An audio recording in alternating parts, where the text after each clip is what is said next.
Hello and welcome to the SuperShow podcast. Today I am your host, Alex Jones, and I am joined, as always, by the effervescent, the bubbly, the sitting in a new place, Jamie.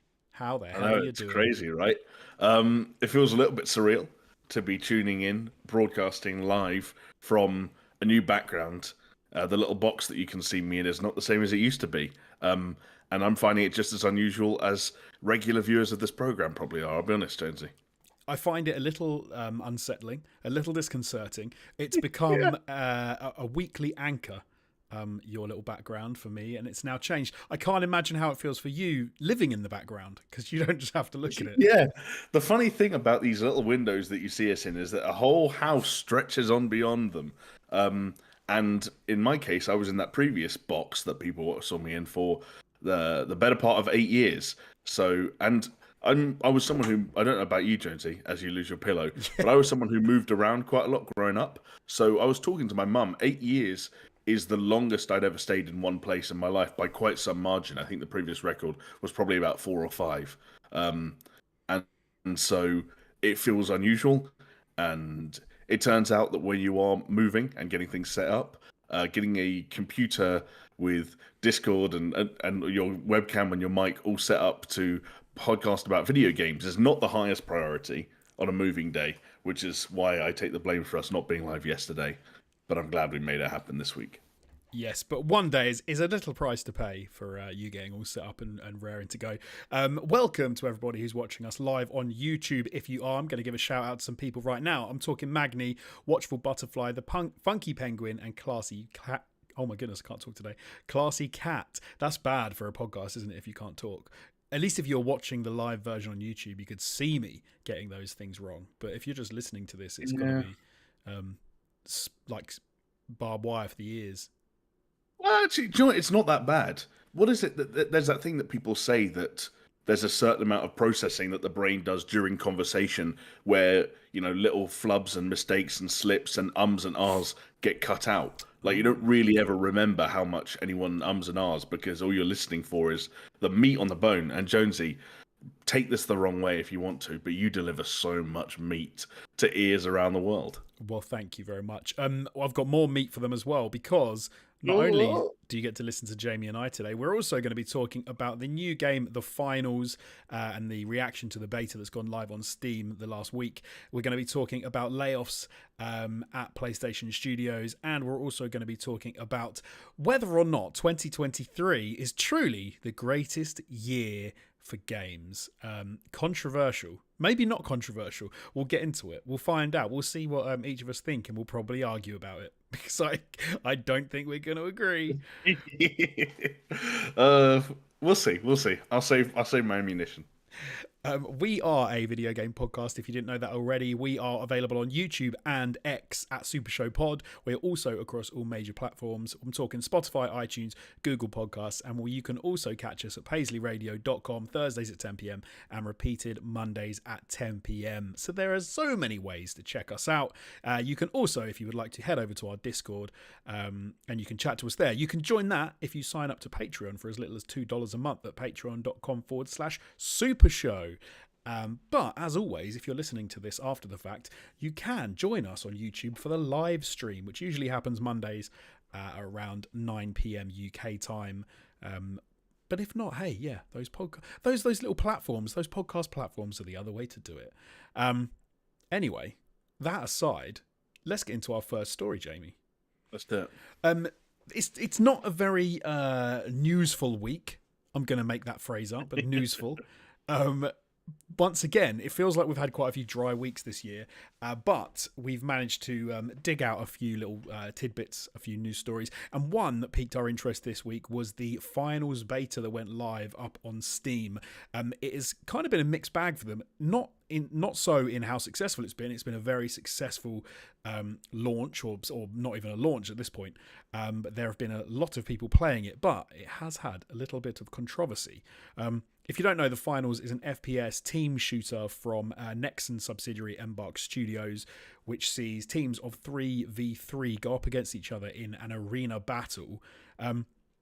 It is very stylized. It is very pretty, I will say. It is not just an arena shooter. It is literally in an arena, because there is the game is set in a holographic arena with thousands of people watching you. Think of something kind of like Rocket League, but as a team-based shooter, and with thousands of little holographic faces staring at you as you're running around, blowing each other away.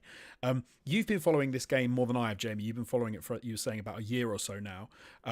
You haven't hopped into it yet, I'm right in saying. No. Well, I've been following it because actually of the game that Embark Studios announced before the finals, and this is something that you and I were discussing prior to going live. So for anyone that remembers a trailer for a game called Ark Raiders, I think it was at the Game Awards. I couldn't even tell you how many years ago now. Maybe 3 years ago this year. But that might be just time stretching out infinitely in my brain.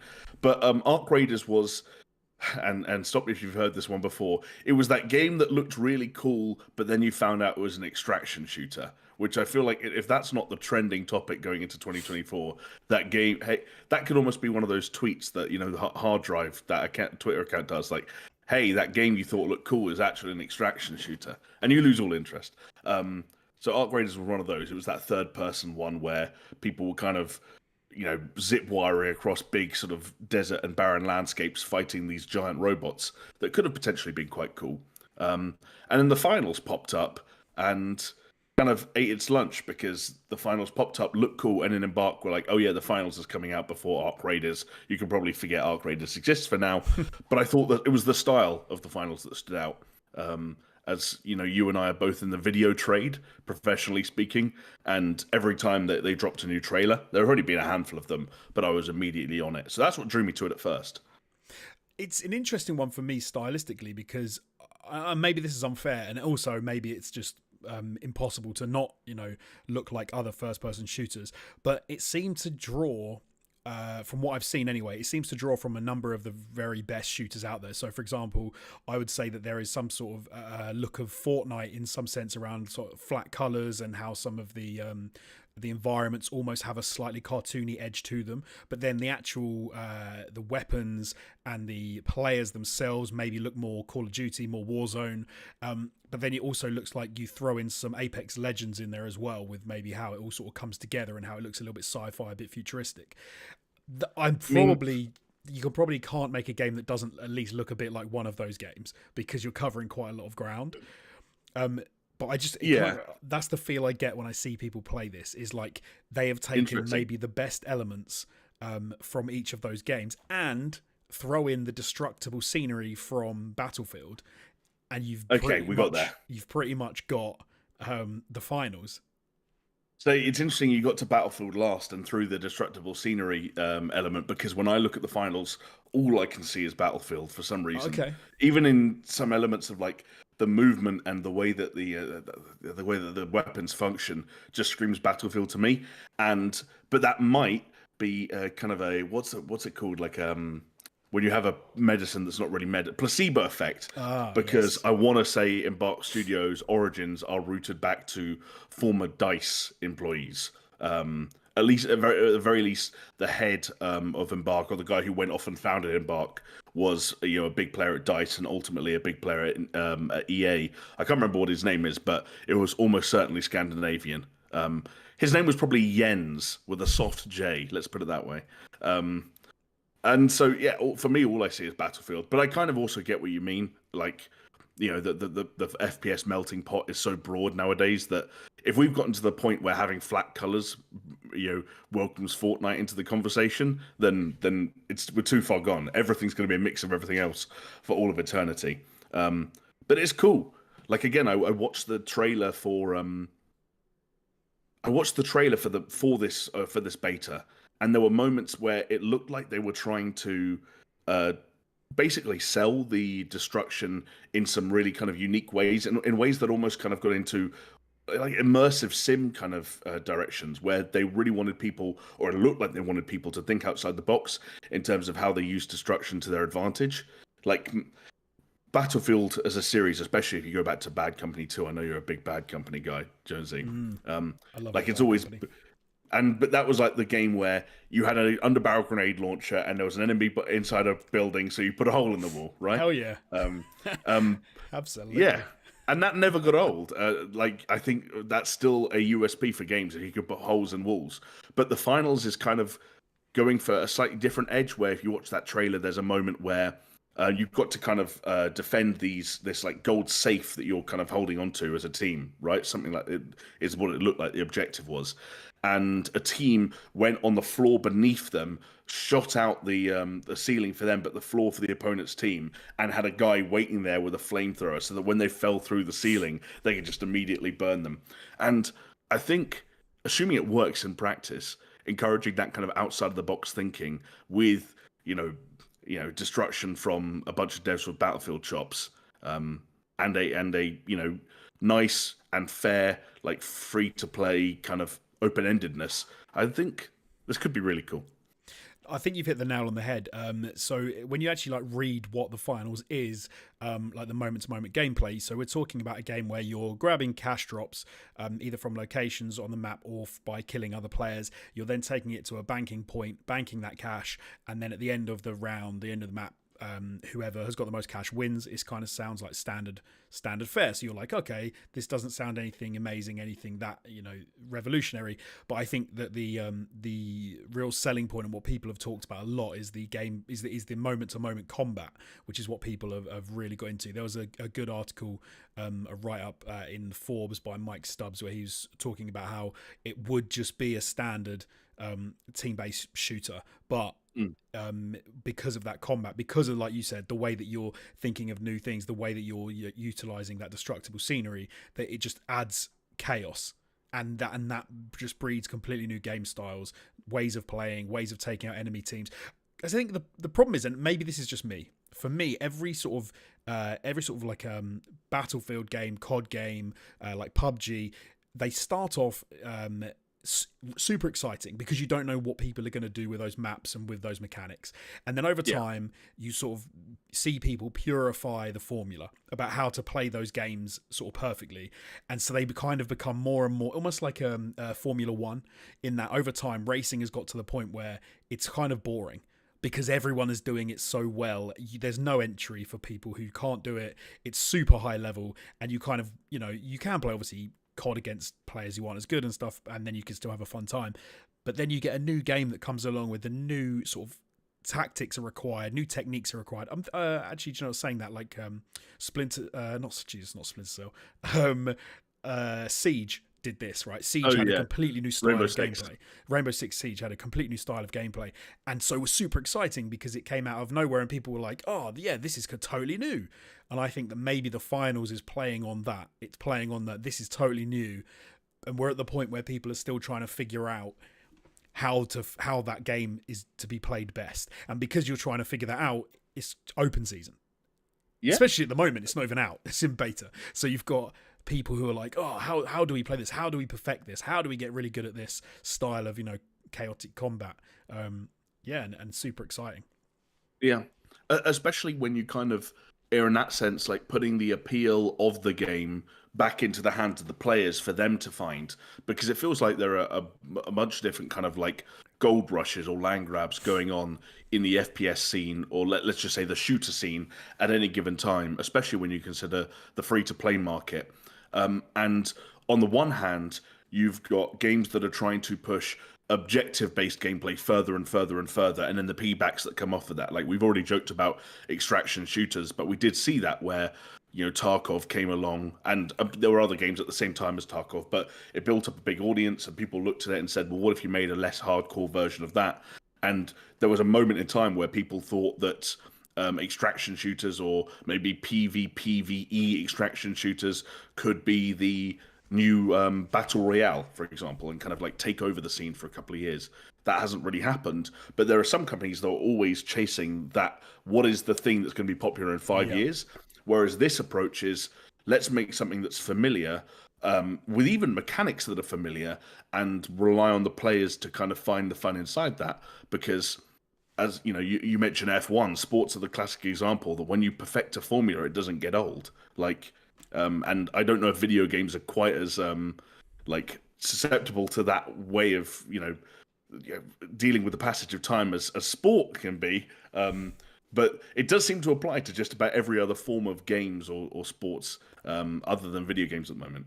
And I would say the other thing that I love about this, just talking about kind of the influences and how it's utilizing the mechanics it's got, is that for as much as it is, something that will feel familiar to a lot of Battlefield players, what Battlefield did over the years, and whether it's a response to Call of Duty's sort of tighter, more arcadey gameplay or not, is up for debate.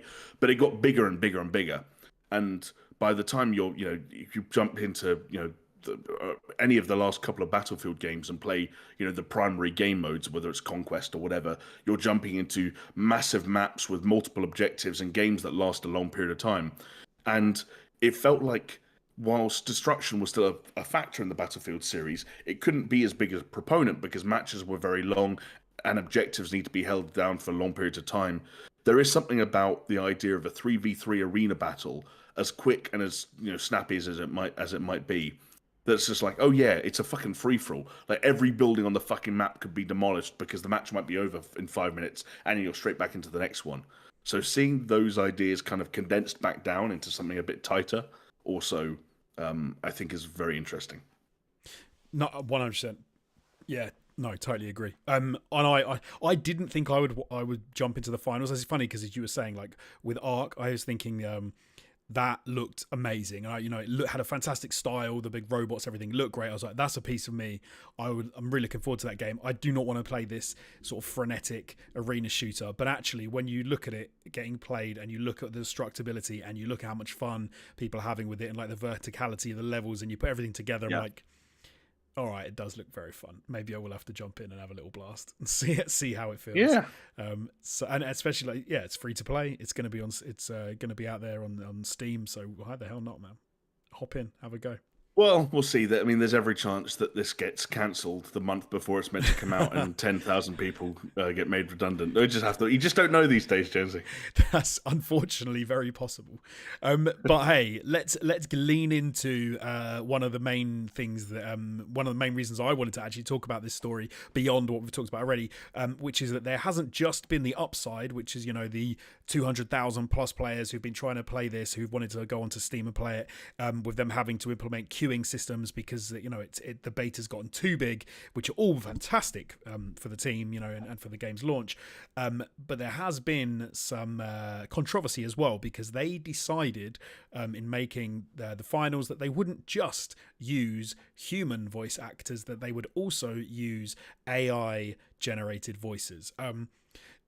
I think if you've seen any footage of this, if you've seen any of the commentary sort of stuff that happens whilst you're in the game, you can kind of tell straight away that a lot of this is voice generated because it has that kind of quality to it. It doesn't sound bad by any stretch, but it just kind of sounds a little, I don't know, it's like an uncanny valley for voice maybe, in that it's kind of sits slightly to that side, that it's a little bit wonky. But we've had I was going to say protests. We haven't had protests. We've had strikes and things, obviously, from actors and writers as AIs become more prevalent, as people have started to utilize it more.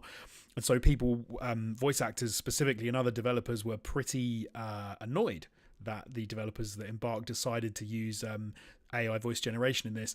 And they have responded. But before I tell you what they've said to the response, Jamie, to them using AI, what's your take? What are your feels about the implementation of this?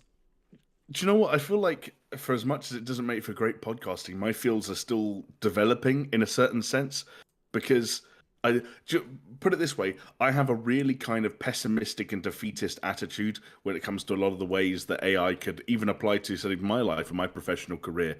And I'm trying to work myself out of that and have a bit more of a spine, a bit more of a backbone about my feelings on AI. Like, I'll be, to speak, openly. AI came up in a conversation that I was having at work not too long ago. And while I didn't voice any of this because I don't know, it just felt like maybe the wrong thing to say and the wrong time to say it, I was kind of sat there saying, do you know what? I have already, in my relatively short professional life, been chewed up and spat out by multi-billion-dollar corporations because at the end of the day, when there are corners to be cut, they will be cut. When there are costs to be cut, those costs will be cut. And when there are shortcuts to be taken, I mean, I guess I already made that point with the cutting corners. You already know what's going to happen. That you don't get to be a multi-billion-dollar corporation by not making decisions that are in the best interests of the bottom line of the company. And while a lot of companies do kind of try and find a balance between that stuff and looking after employees, because employee retention is extremely important to a certain degree, it doesn't mean that both things can't exist simultaneously. They're not mutually exclusive. And so when it comes to something like AI, for me, like the feeling has just been it's only a matter of time until it makes financial sense for the people who are writing the checks. And once it makes financial sense, if the only issue, the only quandary that that company has is a moral one, then it won't be an issue at all. Now, if it becomes a legal issue, that's something else entirely. But yeah, that's my kind of weirdly sort of pessimistic outlook on the way most things are going to go. And and unfortunately, I think that applies to a lot of major video game developers, major video game publishers. I think they're going to be sneaky about it. I think they're going to find, especially in the short term, ways of sort of circumventing a lot of the discussions that we're having right now. But even that is, I think, a reflection of the fact that I think there are more companies out there in the games industry concerned about the concerned about the PR like outcomes of implementing or using AI in a way such as this than they are concerned about the ethical reasons, like or to use AI or not use AI when it comes to something like voice acting. And that kind of, and I will say that that does suck. There are lots of extremely hardworking, talented voice actors in the industry that have been in the industry for a long time that are breaking into the industry at any given moment. And when I think back to the narratives and the scripts and the lines that they have brought to life in the decades now that I've been playing video games, I don't want to lose that. I don't know if it will. And I don't know. It's going to be one of those weird situations where maybe in the future AI does become, able to produce voice lines that are indistinguishable. Oh, Jamie's frozen. I don't know if it's Jamie or me. We'll hopefully get him back. Oh, I'm back. Sorry. You are back. New house, new internet. These things happen. I never know if it's me or you. There's nowhere to know. But you're the one that's streaming onto the internet, so if people can still see you and hear you, then it's always me. What was I saying? You were saying that about actors getting about the industry, and if there's a point when the it's indistinguishable to utilize AI from voice actors yeah.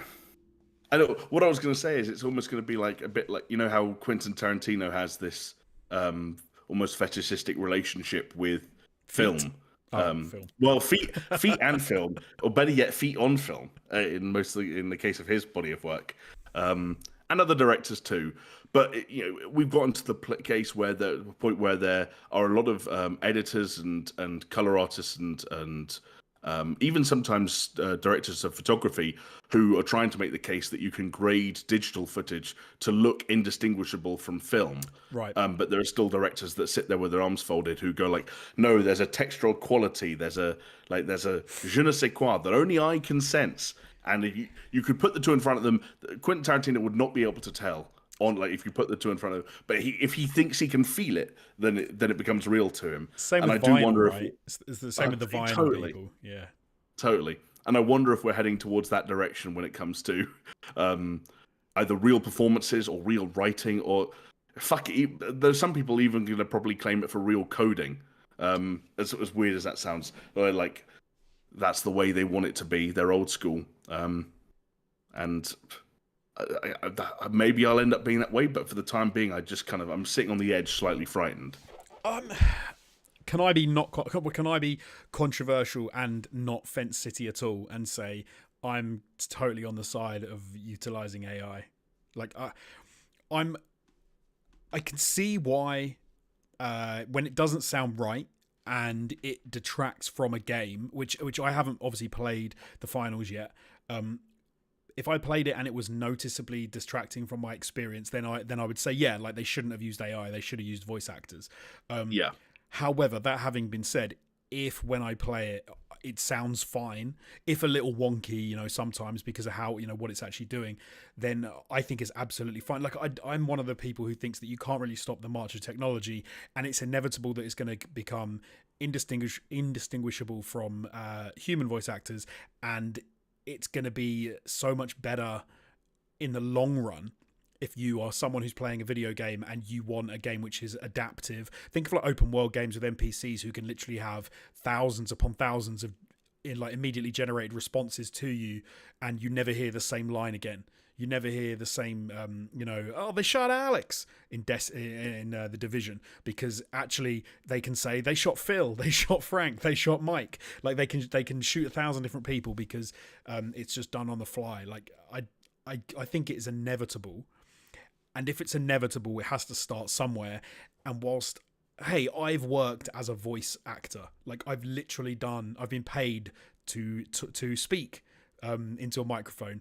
And as that person, I still am not going to say that this is something that I really don't like. Like it's inevitable. It's going to happen. It's going to be really good for a lot of people as well. If you're a content creator and you want to add voice to stuff, AI voice generation is becoming very easy to use. It's getting very good. And are we surprised that people are using it in video games at this sort of level? Not at all. I will. Let me just. Sorry, are you going to say something?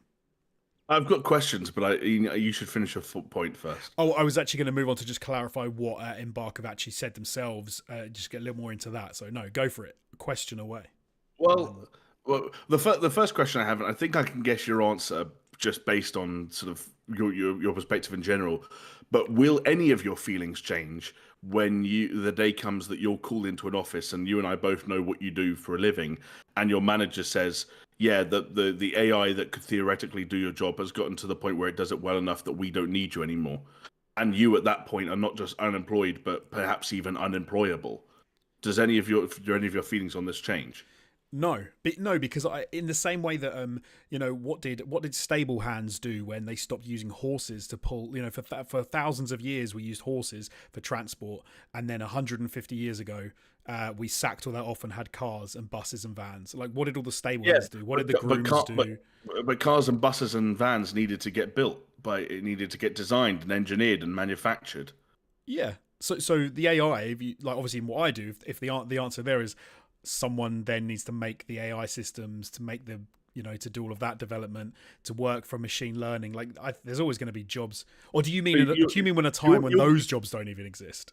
Well, I mean, that's maybe getting a little bit too far ahead. I just don't know if I can imagine, like, your wife coming to you into the living room with a mortgage bill and you shrugging and just saying, it's technology. What's I supposed to do about it? No, hold on. So there's two different things here, though. And I don't think that this is, I don't think you can't hold this opinion at the same time.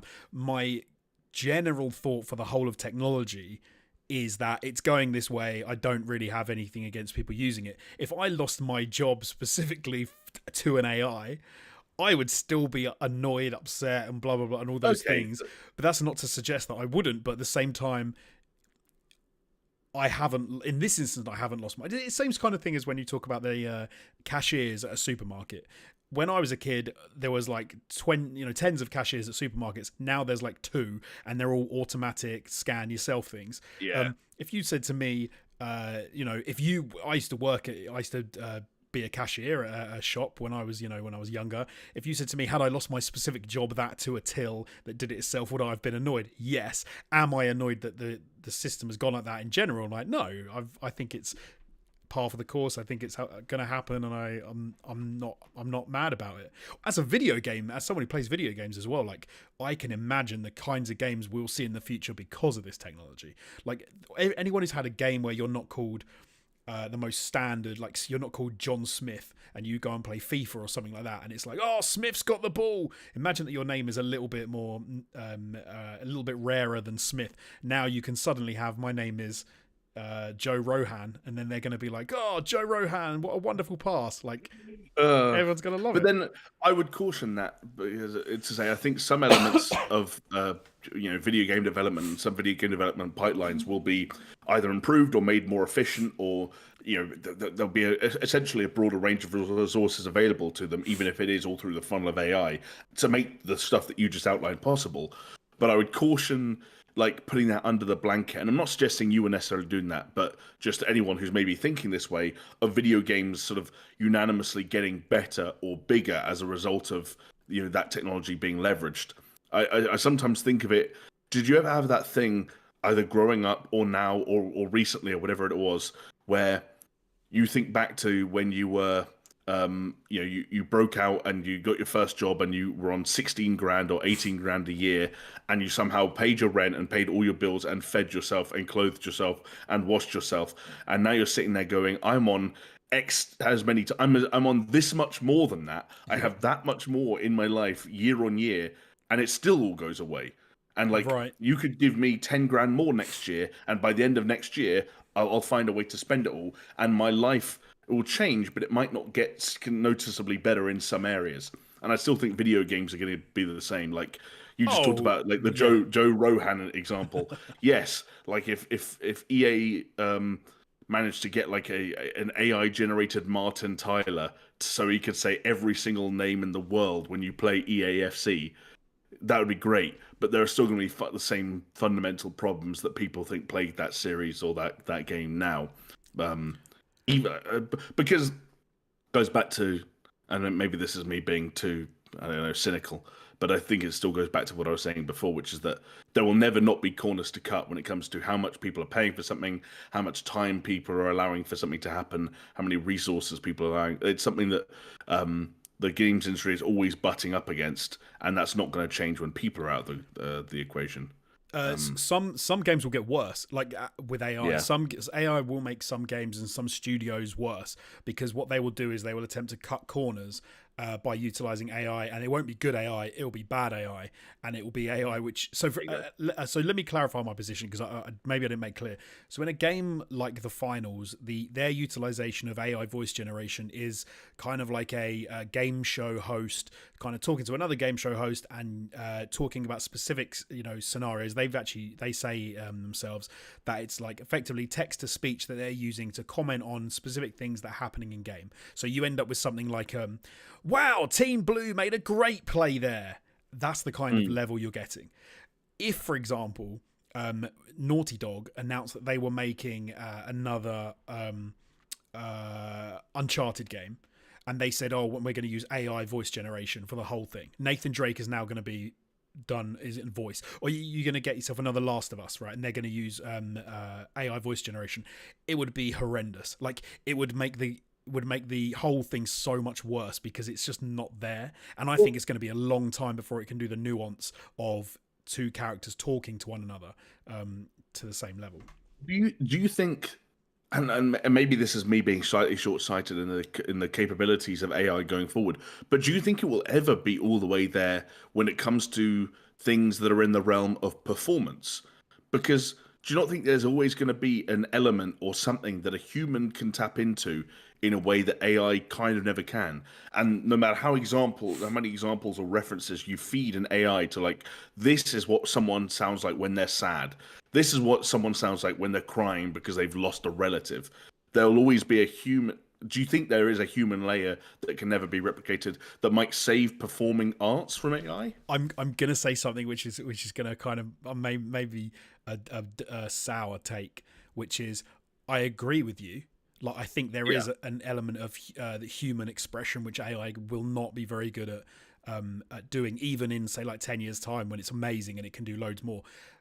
What's gonna suck is that, because most people's interaction with that level of human emotion, so for example, like The Last of Us, that level of human emotion, people will be so used to an AI being the thing does it, that people aren't going to know that they're not getting like a real human emotive take. They're going to think that the AI way of doing it is accurate. Yeah, but and they're going to be like, no, but that's people in their lives, and they're still going to know what it is to feel sadness, and they're still going to know what it's like to have an argument.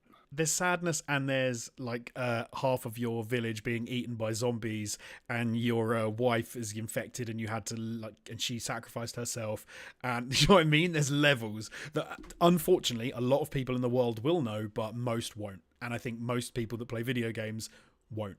And there would be like, yeah, like that's how that sounds, and it'll be the AI kind of doing a slightly bad impression of a distraught mother whose like kid has just been died in a zombie outbreak, and then it'll be an AI doing it, and we'll all go, yeah, that sounds right, because we've gotten so used to it.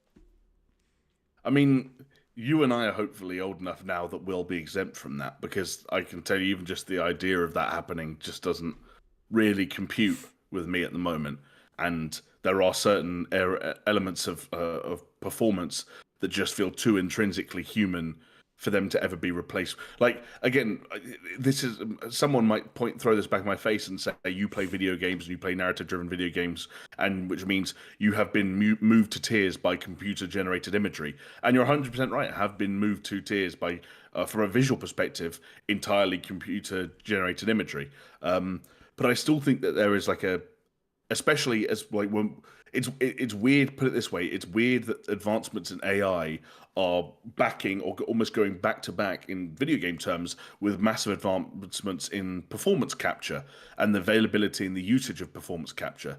It's like we've just got better than we ever have before about putting actors on sound stages and capturing performances and facial expressions and emotions better than we ever have before, and now we're at risk of losing them. I do still hope that there's something that, especially in the, put it this way, I hope it takes AI an incredibly long time to even come close to capturing what actors, for example, are able to do with the right material. I agree with you, and I think the reality of maybe there's another reason to say I don't think people should be too worried about AI in general. Like when you're talking about those big performances with multiple actors, and they've done the mocap and all that sort of stuff, I kind of think a lot of companies would just say they can probably use AI to help with like enhancements and things like that if they need to from performances from that sort of direction. But actually, what would be the point in having an actor do the mocap? Do the physical actions to get it really on point, in the big soundstage, and then to just like go, oh yeah, but we don't need you for the voice. We're going to get an AI to do it. Like, why would you bother? You've got a human who can already nail it and give a really emotive performance and kind of bring something else. I kind of think a lot of places would say, we're not going to bother like getting AI to do it. We don't need to. What you'll probably find is AI will be the sort of thing that was utilized in more mid-level productions or. So for example, the bit from Embark, what they actually, when they responded to the criticism about using AI, what they they've kind of gone back on what they said originally. I'll just give you a quick outline of what they said. So as we said already, they talked about the fact that they've utilized the AI for commentary, so they're trying to react in real time, so they call that TTS, like text to speech. So when a team does something particularly well, they want to respond to it, they use the AI. And they've said that when they have multiple actors who need to interact with one another, I guess like cutscenes, things like that, they've used actors. Originally they said that wasn't the case. They said they were using AI voice generation for the entire thing, and the only things they used actual voice actors for were grunts and sort of like non-verbal, Okay. I don't know what you call it, like non-word sounds, for example, because the text-to-speech couldn't do that. You couldn't put like into a text-to-speech system, or have it get hit and go like so they used voice actors, but they said that those roles would filled out by the development team anyway, and they were not paid voice actors. They were actual people who just worked there who were doing it. Right. But they've rolled that back, and which is why they're now saying, oh no, we use voice actors for some of the stuff which doesn't make sense. But yeah, I think in this kind of game, like text-to-speech does seem to totally make sense to utilize that. But yeah, it's not. I was going to say, it's not hard to imagine a future, like a futuristic game show, let's call it, for want of a better way of putting it, that has like some kind of like robot or AI announcer, even within the context of the game's lore or narrative or however you want to put it. That's a great point. If you told me there was an 80s action movie that was about a futuristic game show that takes place in the year 3000 that was hosted by a robot, I'd be like, yeah, of course there is. Because that's the way we envision the future to a certain extent. It just so happens that now the way we envision the future and the actual future are butting heads. No, because yeah, absolutely. If you put it into the law, then it's not going to be jarring when you hear it. You're going to be, yeah, totally. There's an AI computer, whatever, like a commentator, and we know that because in the law, yeah, it won't make sense if you're making a World War II game shooter, and then you've got like a commander comes onto the field and is like some weird jank AI voice. That would be jarring. It wouldn't sound very good, and yeah. But no, I think in a lot of contexts it's going to be brilliant. It's going to make games better. In some, it's going to make games worse because cheapo developers who try and make a buck, as we've talked about a few in the last sort of few weeks, will utilize it to try and because they'll think it will make their product better and it will make their product worse.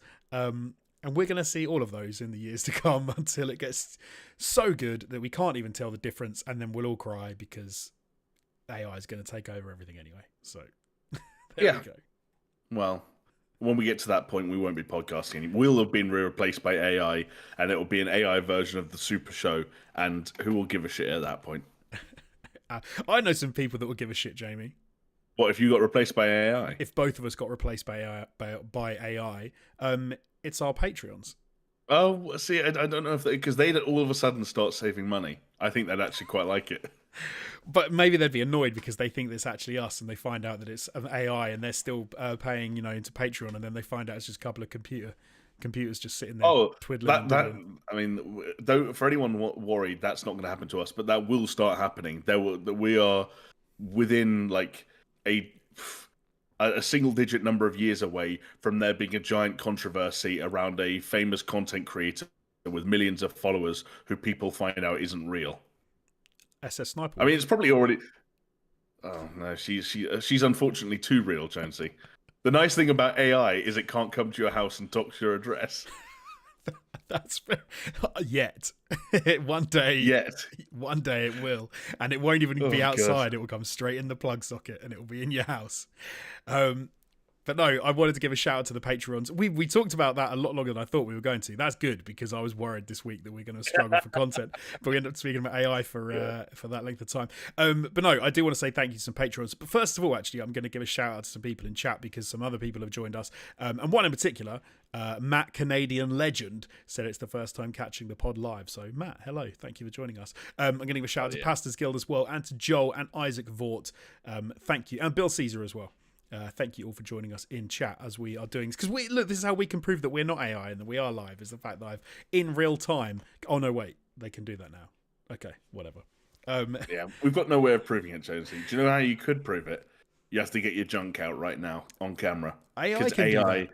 No, but AI don't have belly buttons and they don't have junk. They're like Ken dolls down there. Or they've got too many. They've got too many, two cocks. Two cocks and one ball. You know how like AI image generation can't do fingers or teeth. It also just can't do balls. Yeah, fair. It'd be surprising if it could. Let's be honest. Yeah. That you find out. Just wait for the DALL-E bollocks update. Then all that it does is balls attached to everything. Everyone's got a pair of balls just hanging out the bottom of everything because they're like, we can do it now. Yeah, and still 7 fingers. They'll never get that right. Always 7 fingers. Some people that some have balls and some have 7 fingers, maybe, I don't know who, are our Patreons, who've been over to patreon.com/SuperShow and supported us, and they're absolute legends. So I would like to give a shout out to some of them. There are some names of people on screen right now that you can see. These are people who've done exactly that. But I would like to shout out some specific names that you can see on screen, and they are Aaron Cameron, Athletic Gravy, Brimstone, Ice Knock Rock Salt, Jesper Camdal Nielsen, Pastors Guild, and the big dogs, the members of the board. I'm talking Brett Z, aka Shellshock, Geometric Potter, Hacksaw McReed, Manuel Guerrero, and Peaswad. All of you, thank you so much for supporting us for so long as well. A lot of you, week after week. It's absolutely fantastic, phenomenal. We are humbled by it, and thank you very much. Really, yes, thank you. Let's move on, Jamie. I want to hear. What you've been playing. Well, because I know you've been playing. You've been playing 2 things that I really like the sound of. One, I know why, because I've played it, and one because I really want to play it and I haven't. Where's the best place to start then? Shall I wherever? Mix it up like a salad. Toss it. Just go crazy. Hang on, don't you got to be careful with who you tell to toss salads around here, Jonesy. That can very easily be misinterpreted. Um, I'll get a quick one out of the way, and then I'll do a longer one, and then I'll join you in probably something even longer than that. Turns out video games are coming out, folks. Who'd have thunk? Um, a game that came out today, and my employers would not be happy to hear that I've already played like 2 hours of. That's a joke. I did it all outside of work hours. Jusant. I'm gonna give it its official French pronunciation. It's not Jusant, for as much as I love it to be. For anyone that doesn't remember, this was the game that was like Kleiny I think game. it was announced. Yeah, it was it announced during an Xbox thing during the summer? Oh goodness, I cannot remember what specific thing it was. It was on a couple of them, yeah, but I think maybe it was Xbox. It was announced on because we had a lot of fun just trying to say the name. Yes.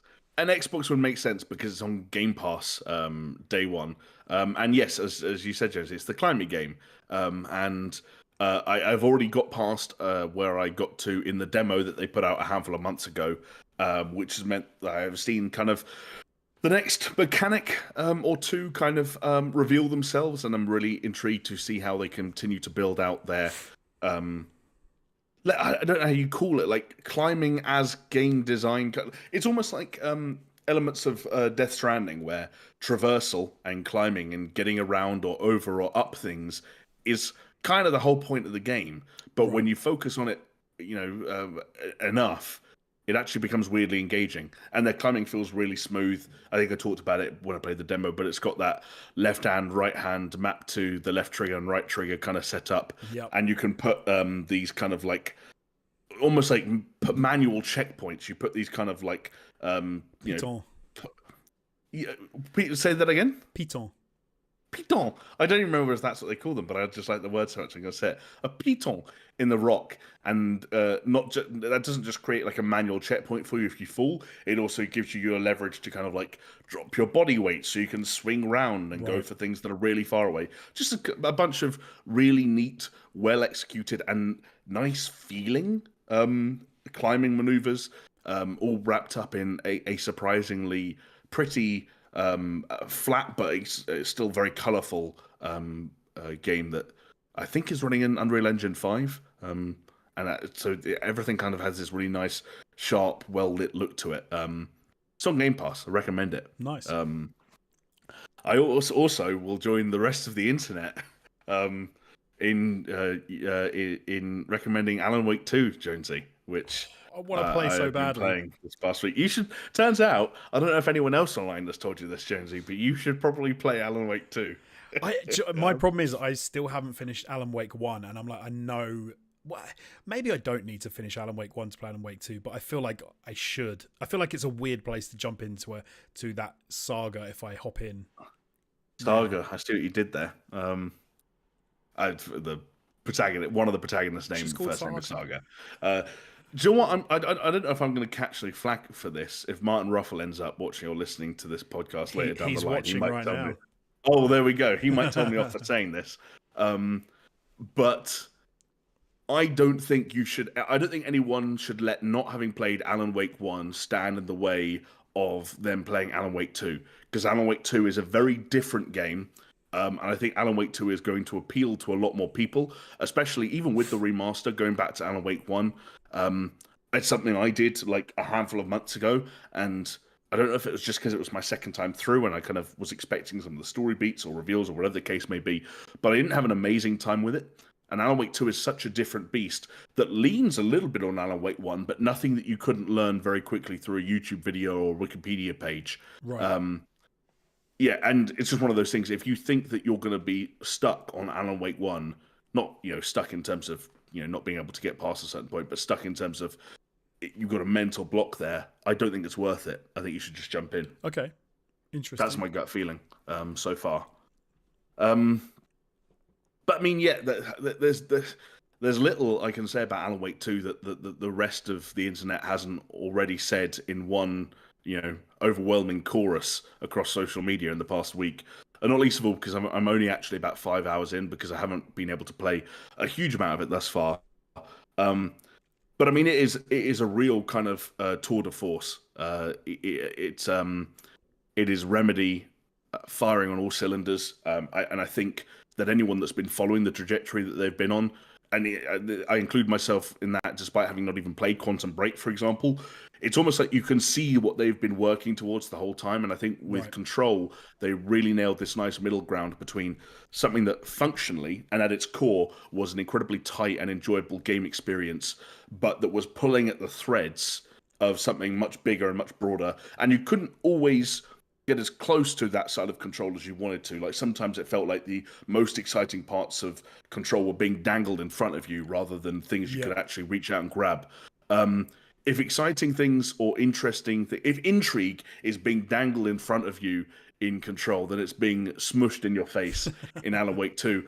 Any like sense of subtlety or kind of or anything along that lines was left at the door, and every weird note that existed in Control. Like if you're one of the people that played Control and was hung up on the fact of like, why am I talking to this Finnish janitor who speaks in code and I don't really understand? Like if those are your memories of Control, then that's kind of all Alan Wake 2 is, apart from the bit where it has to go back to being a survival horror third-person shooter, which is the only asterisk that I would provide that I saw some of in reviews, but not a huge amount of. Like, did you watch any reviews that like spent 2/3 of them, whether it's an article or a video, 2/3 of it were kind of this glowing review of Alan Wake 2 almost as a piece of art, this kind of like multimedia, like like thing that like somehow all manages to come together, and then 2/3 of the way through the article or the video, the critic goes, "There is shooting in the game, and it's kind of only average." So I haven't actually like read many reviews, but I did kind of. I think one I actually read almost at one point makes a point of saying, "Oh yeah, by the way, this is a survival horror game," which the way that it almost framed that was kind of weird to me, because I'm not a big fan of survival horror games anyway, because I'm too scared. I like them to a point, but then I fall off them, and so I like what I've played of Alan Wake 1 so far. But then I was kind of like, oh, okay, that's kind of a strange way to inject that into a review, because you'd think that it would like lead with that in some sense, but it did sort of seem to say, no, this is amazing. This is, like you said, this is fantastic and big and art, and then it goes, oh, by the way, which is kind of odd, because it kind of feels like the game does that sometimes. Even the game's opening few chapters where you play as Saga Anderson, who is an FBI agent, and you've been dragged out to the same location as the original Alan Wake takes place to investigate a series of ritualistic murders. And this is kind of an example of almost like the confidence, like the swagger that somehow Remedy have got in their stride with Alan Wake 2. Like the first couple of hours, they're not it plays more like an adventure game than a survival horror game. It's a crime procedural. It's almost like LA Noire at times. Right. But LA Noire by way of True Detective 1 or...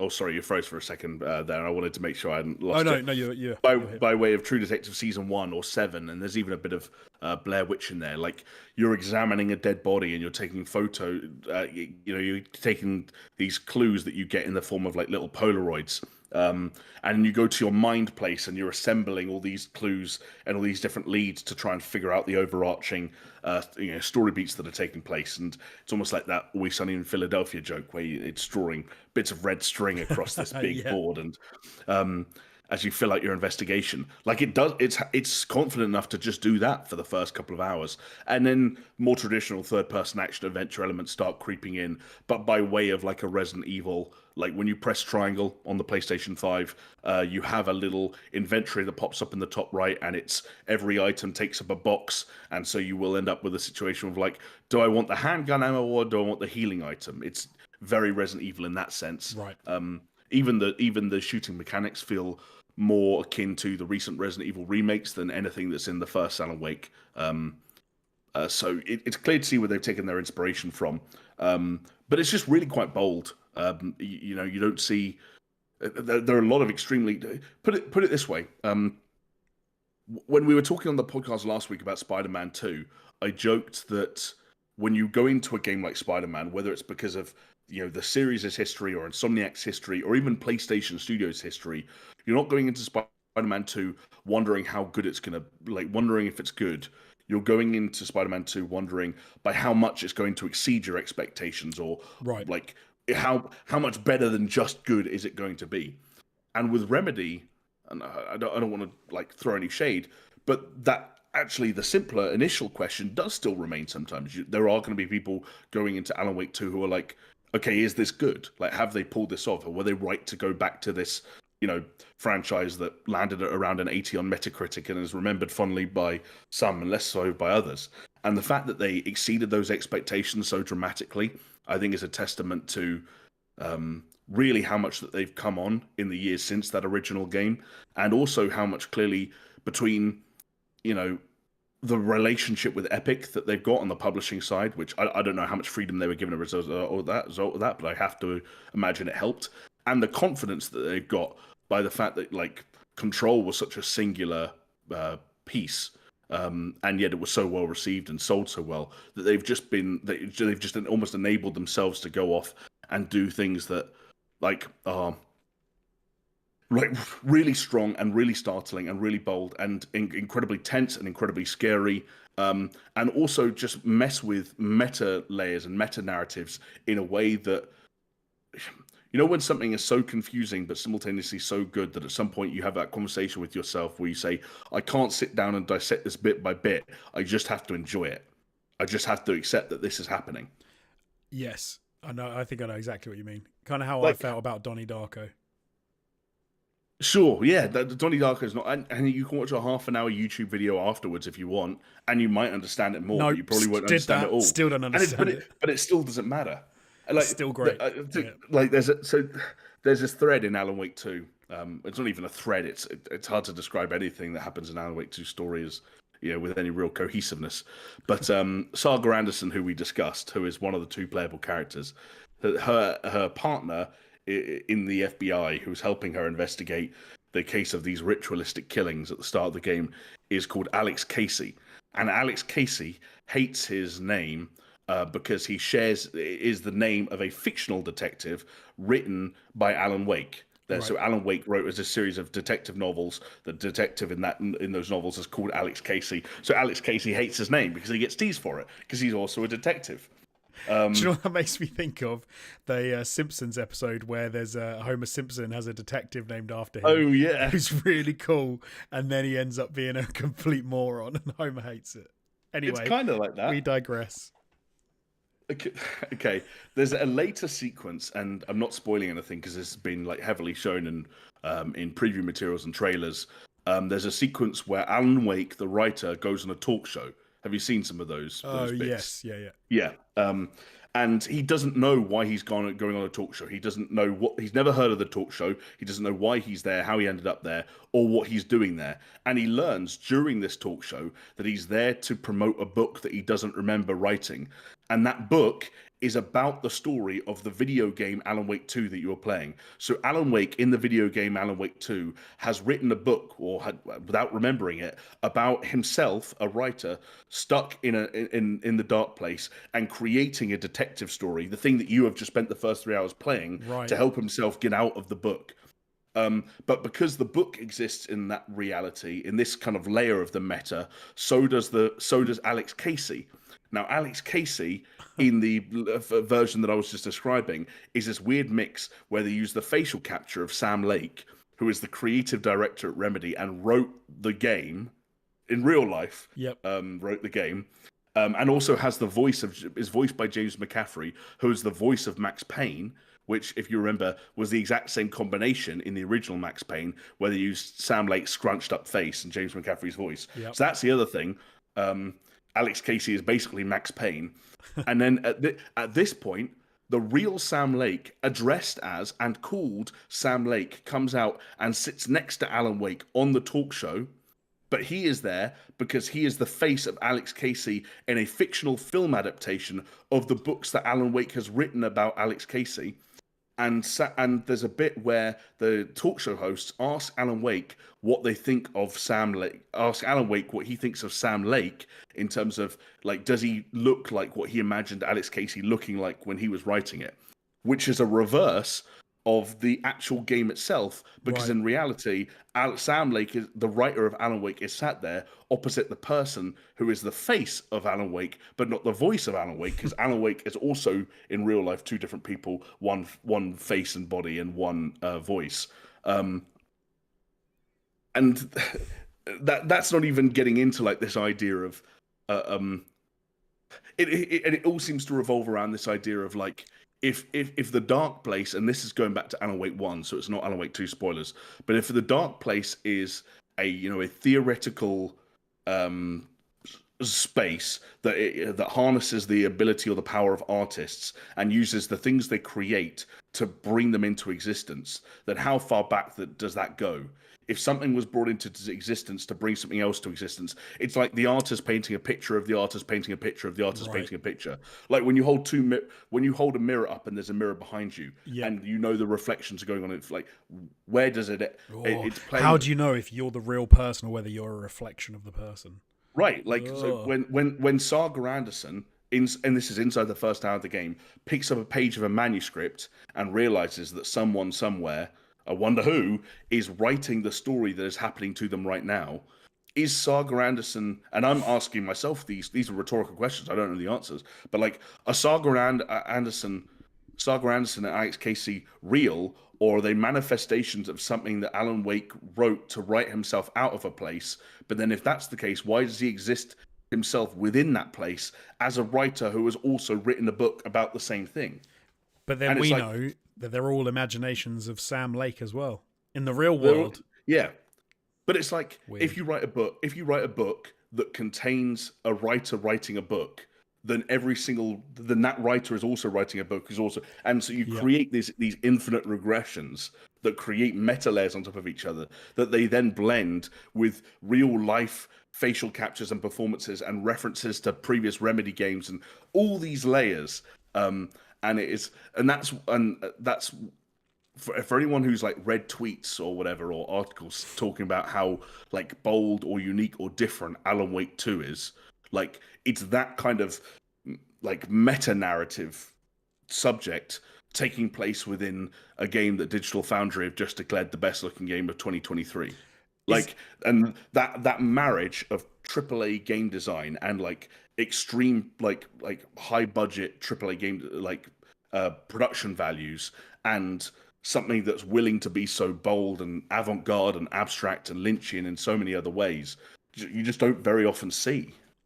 They don't. So many people have to play it safe at that scale, and they just haven't. no, absolutely, and it's interesting you talk about Epic. I know Remedy have actually come out this week and have said that Epic basically gave them carte blanche to do whatever they want, and that they said go for it. Make the game you want to make, which is fantastic when you hear that that's how the game came about. Do you feel from what you've played so far that the narrative, you said those meta layers of narrative are underserved by the survival horror genre, which the game is at the end of the day? Because that's one thing that kind of maybe not worries me, but it's one thing that I'm interested to know a little bit. I think that they can be the weak points of the package without necessarily underserving or undermining anything else that's going on within the context of that game. Like, I think it was in SkillUp's review where rather than looking at sort of the survival horror trappings in general or the third-person shooting elements in general, he looked at the upgrade systems.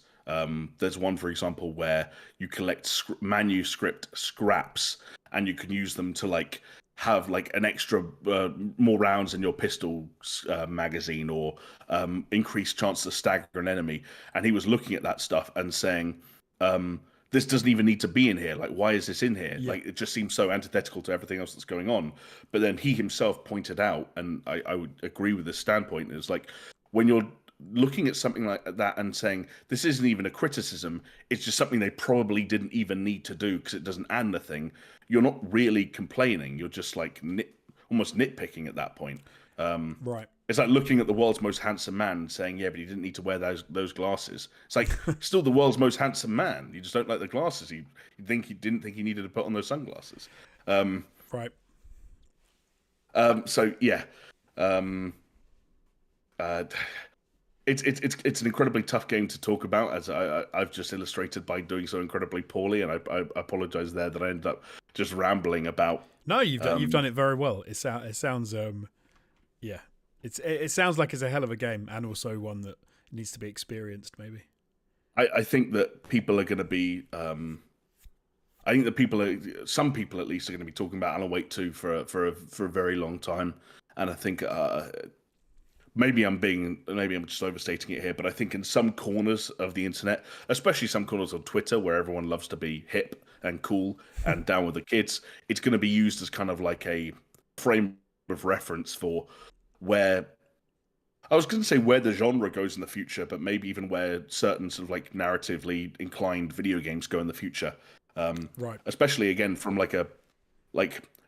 from a fourth wall breaking perspective and like just a willingness to take narrative risks with how you work together all these different elements, but also just even from a technical perspective, I can even talk about the fact that the mind place, which is essentially the physical manifestation of a menu, like rather than just putting Polaroids up on a menu on the wall through a menu or profiling someone who you'd met through a menu, it's a physical place that the characters walk around in, and you get there by hitting the touchpad, and it's instantaneous. Like on any platform, was my understanding. It's not just some PS5 SSD thing. Like the technical elements of what's going on here. It's one of the scariest games I think I've ever played. And so why'd you have to say that? You've put me off now. I just. But you should take confidence from the fact that I'm forcing myself to keep playing it. Right. Even though you know what I'm like with horror. And there are legit jump scares in this thing that I personally think are actually quite cheap. If I was forced to come up with things I didn't like about Alan Wake 2, it's like there are unnecessary jump scares. And some of them, there's one technique it uses a handful of times. You'll experience it inside the first 10 minutes. That I'm like, that was unnecessary. Did we really need to do that? Like, I'm sweating now. My heartbeat feels like it's going a little bit too fast. But I've been thinking about this game a lot, and I know I haven't played a huge amount of it, but like, I'm going to bed thinking about this game for some reason, which is a good sign. I mean, I think that's usually a good sign. A question in from friend of the show, Martin Ruffle. Game of the year contender after the amount you've played so far? I feel like a crook if I say yes after 5 hours of game time. I've got so much more to see. I'd be very surprised if it wasn't a personal contender for me when it was all said and done. I'm picking up everything that's putting it down. And I know these are extremely popular touchstones, but I love everything that's drawing from. Like Twin Peaks is basically the only TV show that I've ever binge watched in my life. Because I'm not a TV guy. Like True Detective, Seven, even things like Blair Witch. There are elements of I was thinking earlier today. There are elements of Memento in there for reasons that I won't divulge. And just that awesome kind of like really taking some of the sort of more abstract, more surreal elements of Control and leaning into them in like as I mentioned earlier, a very Lynchian way, where all the characters are so invested in just how odd or abstract everything is, and so willing to accept things at face value that they shouldn't accept at face value, that it completely circumvents the issue of ludonarrative dissonance, right? Like we're not going to sit here talking about like why aren't they reacting like that, or why weren't they more concerned about this, or why didn't they tell their partner they just killed them, or something like that, because everything still somehow is grounded and makes sense within the world that Remedy have created, right, in the same way that like David Lynch does, Yeah. Don't sit there going like, why did he react to that vision? Like, isn't he afraid he's losing his mind? No, he's not afraid he's losing his mind, because it's Twin Peaks, and it makes sense. And it makes sense for him. Yeah. Yeah, and in Alan Wake 2, a lot of things just make sense until they don't, and then the game also gets interesting as a result of that. I'm going to start talking about Alan Wake 2 now. Hey, it's good. The fact that you want to talk about it that much suggests that it is a game worth talking about. I said to you before we started recording, when we were talking about how much news we have, that if you need me to talk about Alan Wake 2 for 2 hours, I will. And I wasn't joking. So move us on. Anything else? You've been playing anything else this week? Well, you and I both finished something, I believe, right? We did indeed. Did we both platinum something? We did both platinum something. That's good work. Of course, we're talking about Spider-Man 2. Yeah, at the end of Spider-Man 2, after the platinum, how did you how did you feel? Sounds rubbish. Like, obviously, we don't want to give away like any endings or story beats or anything like that. But Yeah, where are you at with your feels on Spider-Man 2? I feel great about it. I feel great about it. Like Spider-Man 2 is a fantastic video game. It's a technical triumph. It successfully improves upon or builds on everything that was already so deftly handled by the original game and by Miles Morales. Like combat is vastly improved. I was worried it would get overcomplicated as more and more systems and mechanics and ideas got introduced, but I never did get overwhelmed. And in fact, I felt like my mastery of that game's combat systems and of that game's traversal systems always grew in line with the amount of things they were adding to my plate. Like I talked last week about how many different combinations of a shoulder button plus a face button can there be before you lose track, and there's a number of different intuitive ways that they almost allow you to be through one through muscle memory and two just sort of through intuitiveness based on the game's fundamental controls. You keep in line with everything, and that kind of speaks to the whole experience, as they've just made such a strong but also streamlined and consistently enjoyable game. To be honest, the only other thing I needed to see was how they executed on some of the story beats and what I was hoping for, at least in terms of twists and turns in the kind of the back half of that game, and I thought it delivered. Not everything was as surprising as it could have been, but there was still a sufficient amount of surprises or like nice touches or great character moments or great reveals and sequences that I was like, yeah, they've done Spider-Man 2 justice here, and I was very happy with it. And I have to agree. Yeah, like I think when I got to the end of that game and I was like, I didn't want to stop playing. So I carried on, and then I 100%ed it, and then it was like, okay, now I want to get the platinum, and so I finished out the last sort of few trophies that I had.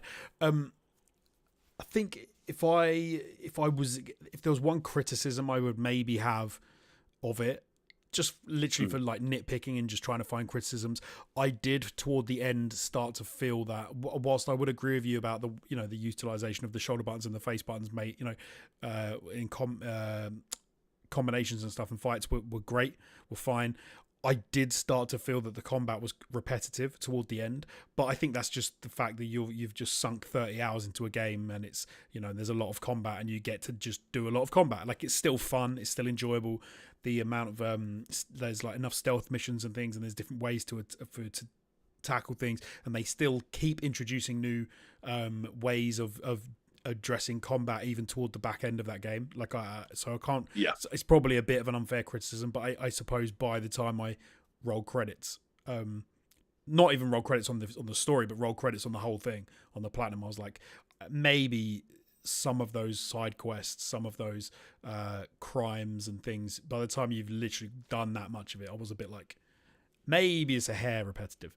But I just still, I think we talked about it last week, the pace at which they managed to set up and execute set pieces in that game is fantastic.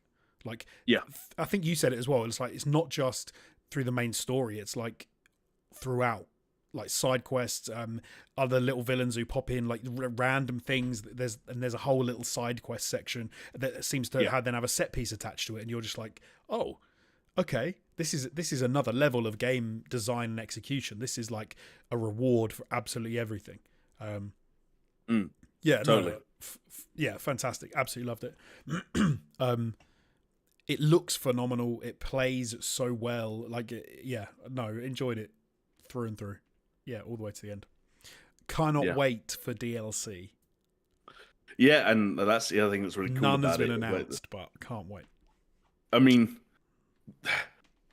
I don't want to say too much, but I'm sure you're thinking the same thing, which is I'm fascinated to see which of the threads that they have intentionally left dangling are DLC and which are Spider-Man 3 or another spin-off game. Yeah, that is the only, because there's a couple of things, and I actually read up people saying that, this is obviously going to be DLC, and I was like, I don't think that will be. I think that will be part 3. Like, I think that's where that's going to go, but. Hey. I'm trying to try and communicate something to you telepathically and probably fail. But like, there's one story thread that is revealed through side content that I presume, because it's revealed through side content, is considered like less of a less of a kind of a lead into more content than some of the stuff that like happened as a result of the main story.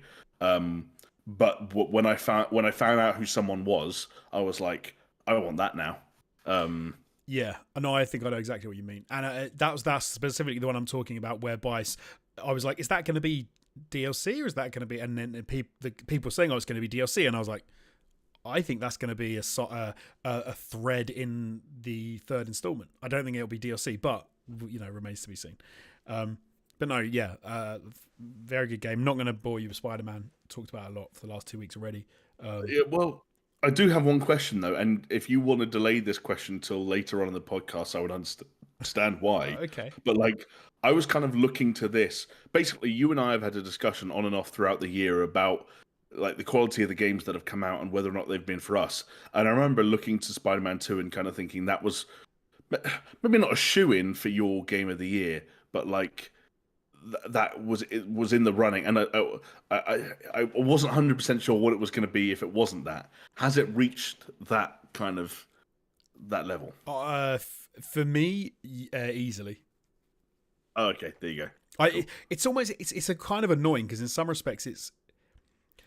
We've already said it. You get a game like this from Insomniac, and you don't even ask the question of whether or not it's good.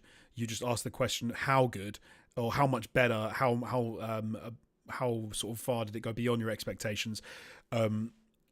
It's almost boring in the sense of it's going to be good enough to be up there anyway.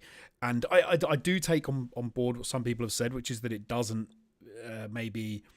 it doesn't take enough risks. Maybe it could have taken more, but actually what they did with it, I really liked. And where the story goes, I thought was, good. I thought was fine. I didn't really, and I think these days when people say they take risks, what they really mean is, have something you didn't really expect. Oh, we're going to kill off every character, and you're like, it doesn't need to happen. Like, it doesn't need to be like that. Every game doesn't need to have these kind of like insane scorched earth moments in a story to make it risky and to make it they've pushed the envelope. Like, you can just have a solid story, a continuation. I mean, this is a middle game as well. Like, this is number 2 out of we're assuming is a trilogy.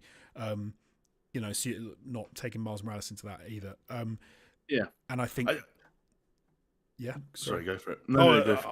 I think that usually the second in a trilogy is the weakest entry, because you have the first game which sets everything up, which kind of and that's always going to be going to grab people, and then the third one has to really finish everything off, put a nice bow on everything, and you have the really big story beats in like the first and the third, and then the second is kind of a little bit phoned in sometimes. It just does some of the sort of connecting the dots, but I don't think they've done that at all. I think they've done a really fantastic job narratively, gameplay wise, and yeah, excited for the DLC, excited for a third installment.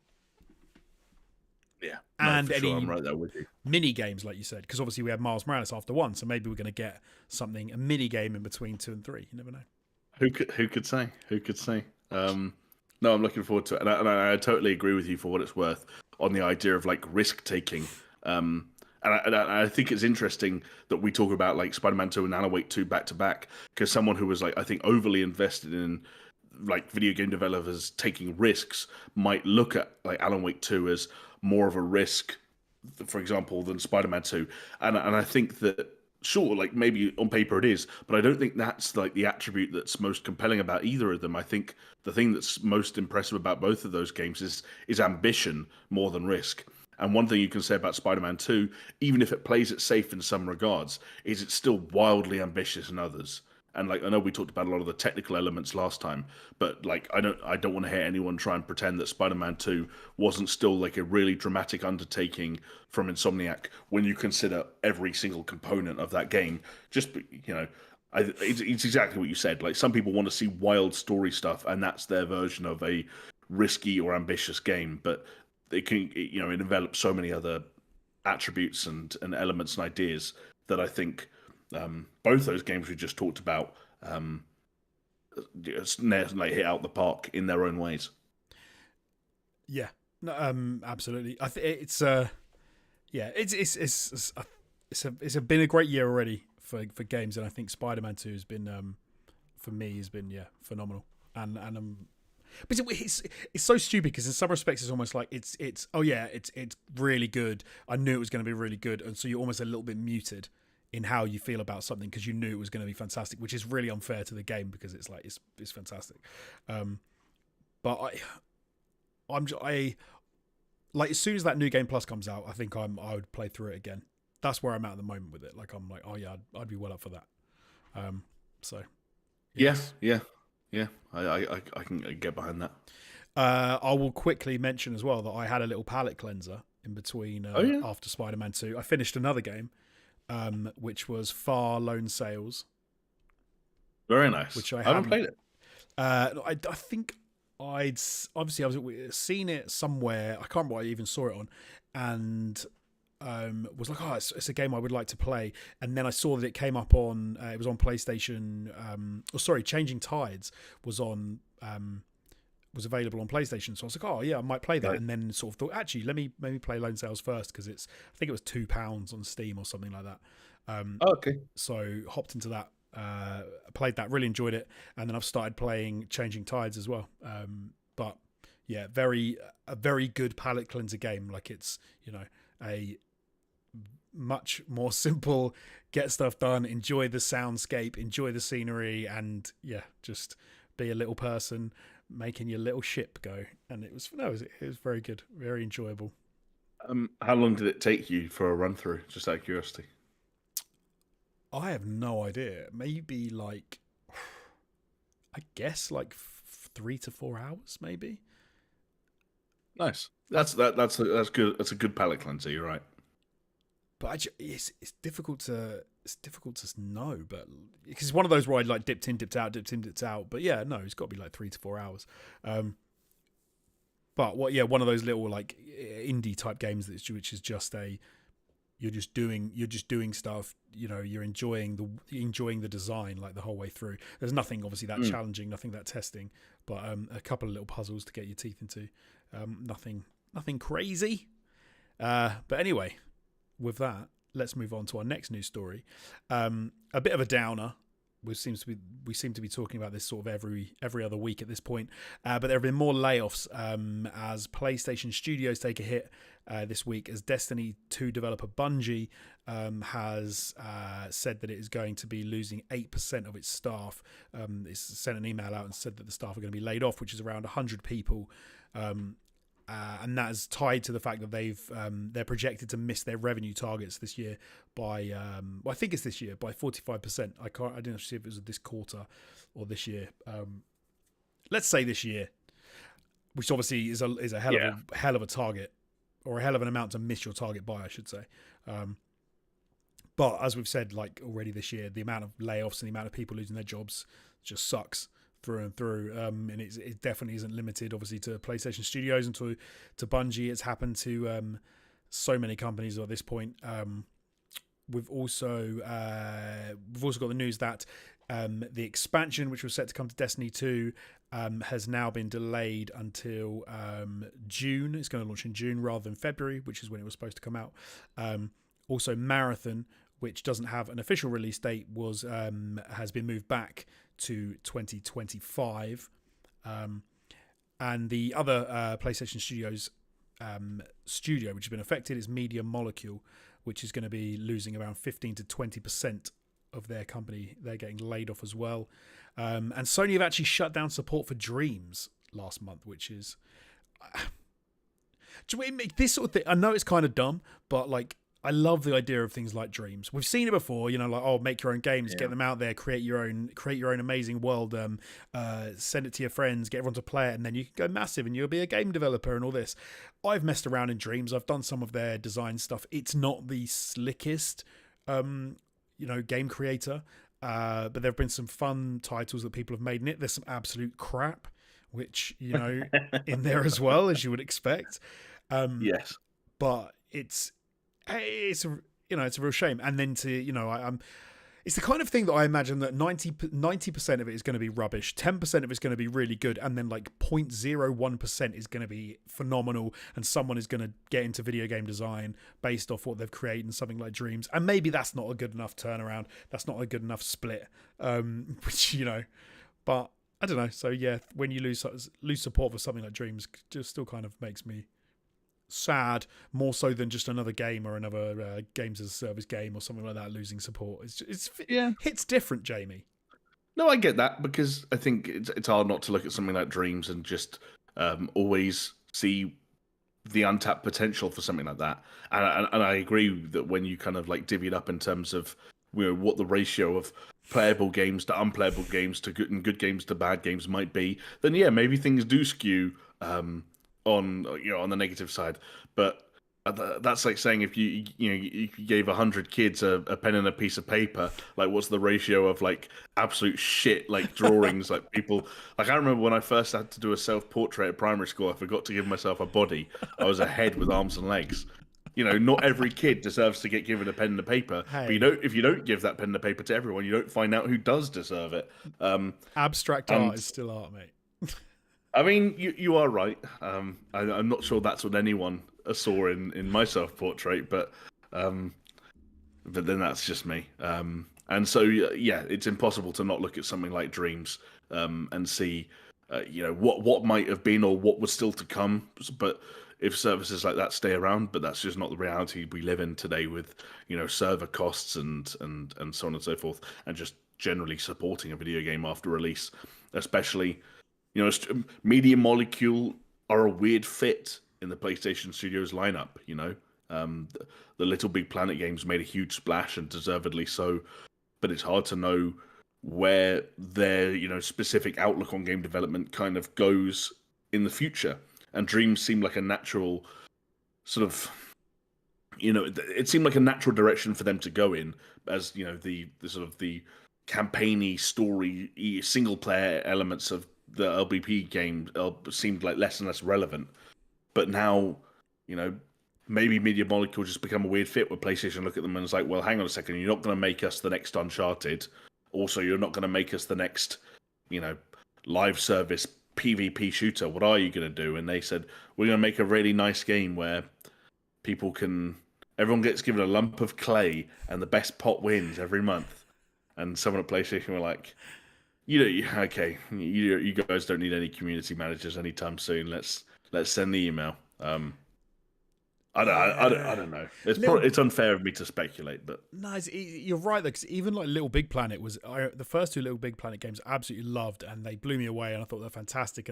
But by the time I got to Little Big Planet Sackboy Adventures, some of the shine. Oh, excuse me, that's Sackboy: A Big Adventure. Sorry, thank you very much. Sackboy: A Big Adventure. I don't know. It wasn't quite there for me, and some of the shine and that, you know, some of the joy it brought was just, I don't know. I'd lost some of it, and I kind of thought like, oh, we're still doing this, but it's still fun. Like, it's still fun, still enjoyable. I still know people that really like that game and enjoy it, but it's not something you can dine out on forever, right? You need to move. You need to do new stuff. Yeah, but well, I'm not sure Nintendo agree. Maybe.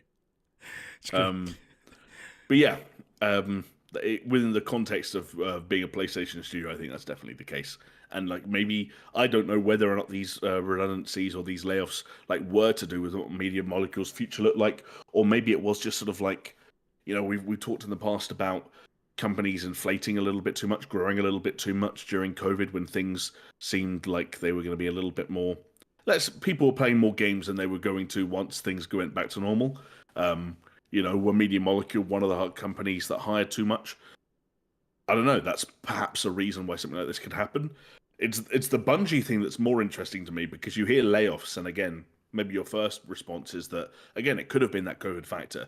Then you hear about that revenue target miss, and you're like, I just thought that Destiny 2 was one of those things that a lot of people kept playing, but like, to be 45% off your revenue targets, call it 50 because it's a scarier number and it's very close. Like, how that I didn't see that happening.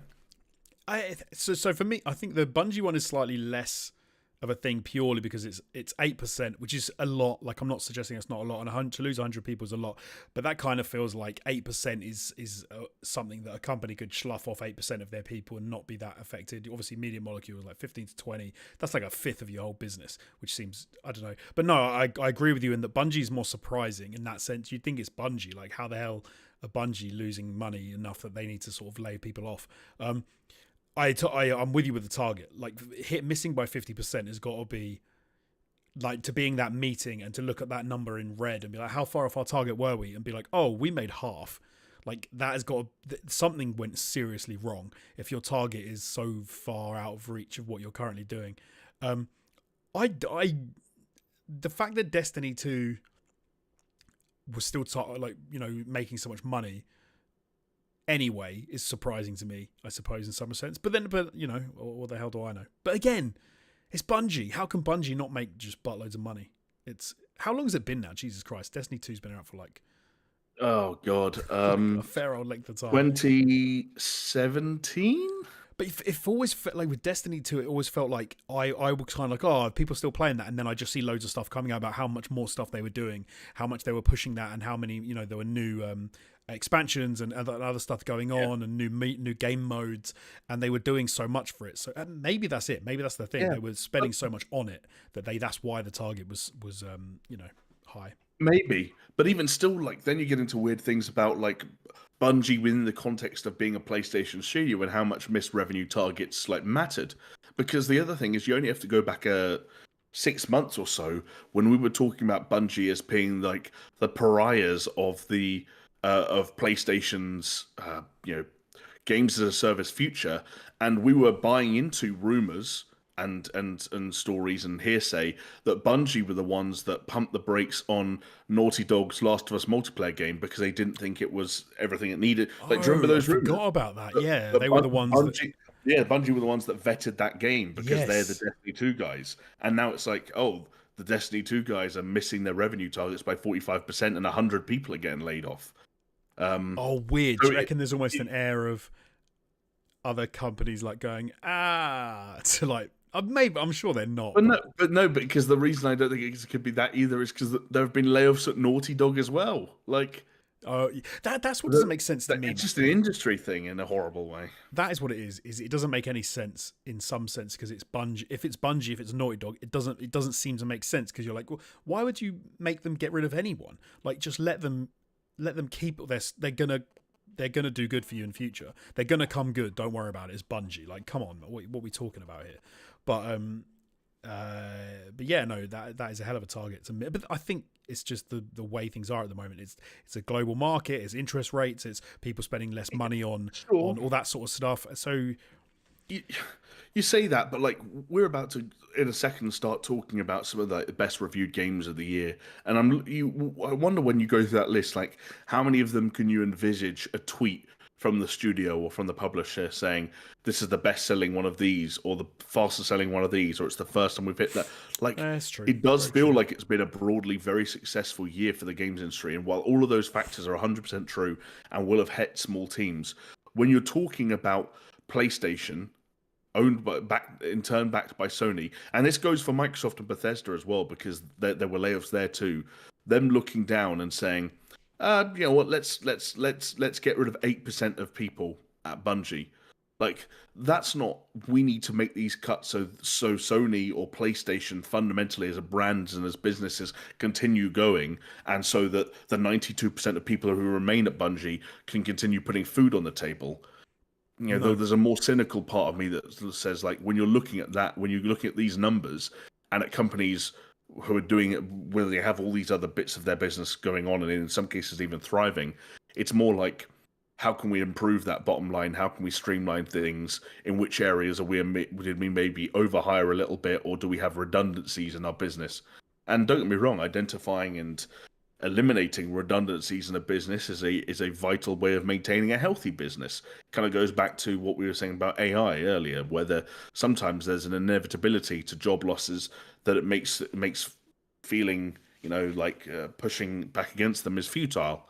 And I guess it is to a certain extent, but it is still a bummer that one industry can be hit so hard. And like, we've got a list up in front of us on this document of I think most a fairly exhaustive list of the studios or publishers that have been affected by layoffs just this year, this calendar year, and is the biggest names in the business, almost bar none. Yeah, I'll give you a quick rundown. So we've got so this year the layoffs have affected Bungie, Media Molecule, PlayStation Visual Arts Service Group, Naughty Dog, Epic Games, Creative Assembly, Team 17, Microsoft and Bethesda, Take-Two, Riot Games, EA, Twitch, Meta, Unity, Ubisoft, CD Projekt Red, Roblox, Embracer, and Amazon. So yeah, I mean it's affected everybody. It's who are the it's basically Nintendo are like the big one not there, you know. Yeah. Meanwhile, Nintendo float. Have you seen they keep touting they've got something like a 99% employee retention rate. Yes, no, I saw that. It was a story a couple of weeks ago, wasn't it? That they just once you get in there, they just don't leave. Sounds like an amazing company. It's got to be an amazing company to work for if you just never leave. No one ever. You probably find they only leave because they die. That's probably, oh god, that's depressing but true. That's what the 1% was. What do you call? Is it natural or not death? I suppose. Retirement and death. That's probably it. Retirement and death. Actually, yeah. Sorry, how did I forget? For some reason, there I completely forgot about retirement and totally bought into the idea of just people dying in their work. But that's what I've been led to believe, though, in Japan. That it's like you never retire. You just have to keep working forever. Like they just work and work and work and work and work. Actually, and that's why I could never go to Japan. Yeah. Speaking about Japan, we've got a super chat in from Miami Sunrise, which I'm gonna put to you, Jamie. Miami Sunrise says, in the last several years, was there a JRPG that really surprised you guys on how much you enjoyed it? Mine was Scarlet Nexus. JRPG that really surprised us by how much we enjoyed it. That's a good question. I'll go first and say easy because I don't play JRPGs. So I think you've played. I think if we thought about it, you'll have played more than you're maybe giving yourself credit for. I will say that I have to put my hand up and admit that this question should be easier because I wish I was more into some of the heavy hitters than I am. The most obvious kind of gnawing omission for me is something like Persona, where I feel like so many people will say Persona 5 or Persona 5 Royal, and it's like I haven't even touched it. I don't even know if I would like Persona. I've never tried it. The two that came to mind for me are two that took a series or a franchise in a slightly new direction and I think a bona fide JRPG direction, but that both still worked or clicked for me in ways that even the series hadn't before, even when it was maybe like more traditional in its game design approaches. One was Final Fantasy VII Remake, which is of course a blend between real time and turn based combat.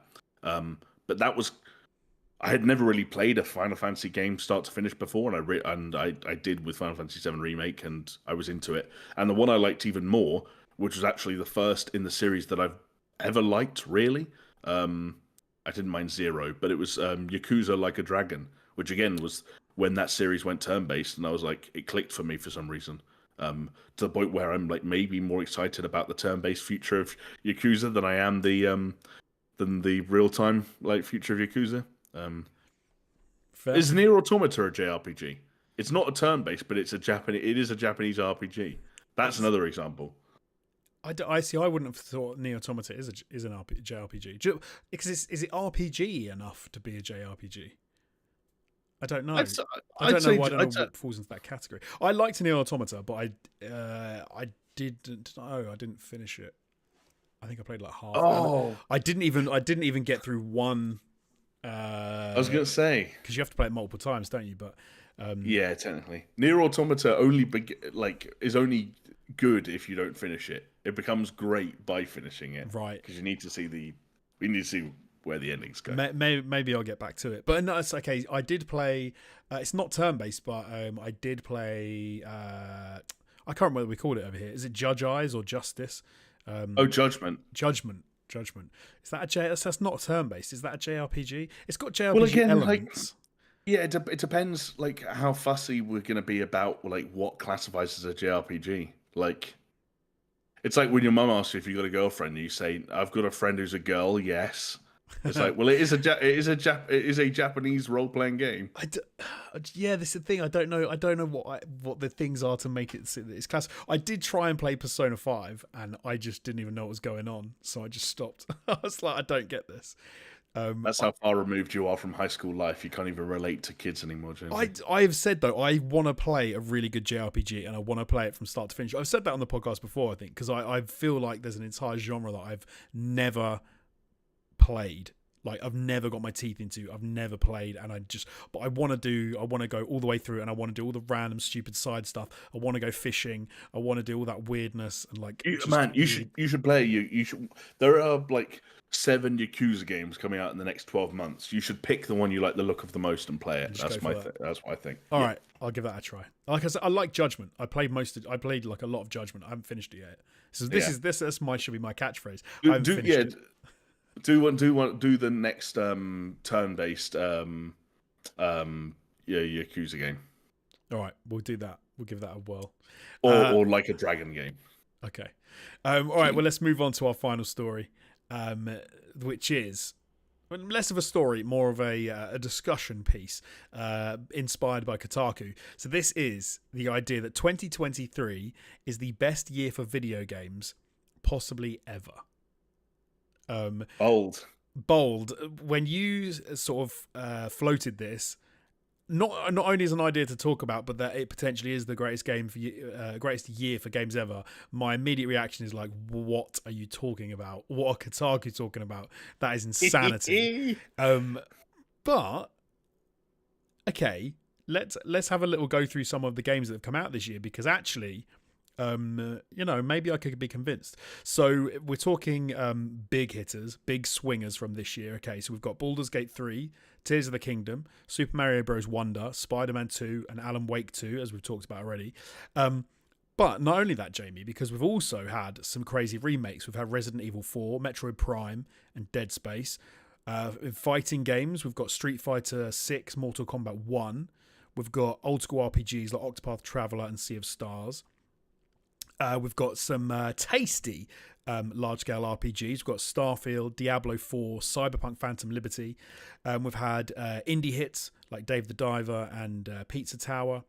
We've got story-driven action games. We're talking Jedi Survivor, Final Fantasy 16, Hogwarts Legacy, Assassin's Creed Mirage, and Dead Island 2. And Souls-like, we've got Lies of P, Remnant 2, Lords of the Fallen, puzzle games, Cocoon, Humanity, and more. We're talking Hi-Fi Rush, Oxenfree 2, Dredge, Armored Core 6, and Pikmin 4, Cocoon. We could go on and on and on.